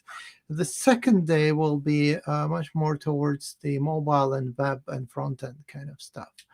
So I'll who wants to say a few words about the next? So yeah, and the host for tomorrow will be Sarah. So she will be doing the most of the introductions, or all of them. Who wants to say a few words about the program for the next day, tomorrow's day? Okay. Tomorrow is our web and mobile front-end day. We've got a lot of really great speakers lined up, from more GDEs and very experienced professionals, and some Googlers as well, to talk about Angular and Flutter and mobile security and a whole bunch of other things. And I really hope that you will join us. So that's us tomorrow. Really hope so too. And one more thing just to mention is that we're streaming this onto 2 different platforms. So we're live on YouTube. We are you can find the links on our website, devfest.no, but you'll also find it on our YouTube channel, so you can subscribe and click the bell button and all the things that you usually do on YouTube. And we're also streaming the same stream into the GDG platform. So if you've signed up through the GDG community platform, you'll see exactly the same stream over there. So you can ask your questions in the chat that's provided in that platform, and also on YouTube as well. So that's the kind of where do you find us both today and tomorrow? And one more thing, when we're speaking of videos, we will be posting the videos of these talks to the YouTube at some point in the near future. So they're coming to servers near you soon, but that will take us a few days to clip them, to kind of edit them and do stuff, do magic. All right. So another thing that we probably should say is a great thank you to participants, to all of you listening to us, to the speakers, to the amazing, great content delivering people, and to the team, the rest of the team, but also to our sponsors. So I think somebody should say hi and thanks to the sponsors from the team as well. Yes, this is Prashant here. I think we'd like to thank our sponsors, Google and Microsoft, once again. Like we said, they have been of great help to us, and hopefully, tomorrow you guys will enjoy a little bit more on the front-end mobile talks. Thank you. Thank you. And well, thank you. Anybody else who wants to share anything, to share any kind of information or anything before we say thanks and bye for today? Bye, Bob, Majid, Ivan. No, it's good for me. For just one thing for audiences right now watching us, do not be shy and just write your question in the comments so we can ask our speakers. So if you have any question, if even before any talk or after that, again, you can just send us an email and we will forward that to the speakers. So, and with that said, I really appreciate you watching us right now, and you chose us today, and hopefully we'll see you tomorrow. So tomorrow we're going to start at the same time. So we're going to start at 12 and then we'll go over towards the, well, exactly the same, more or less timing. Check the schedule online on devfest.no. Any other comments before we say goodbye for today? Bye, Bob, Ivan? No?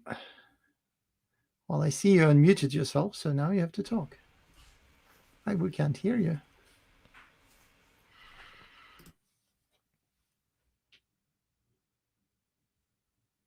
No.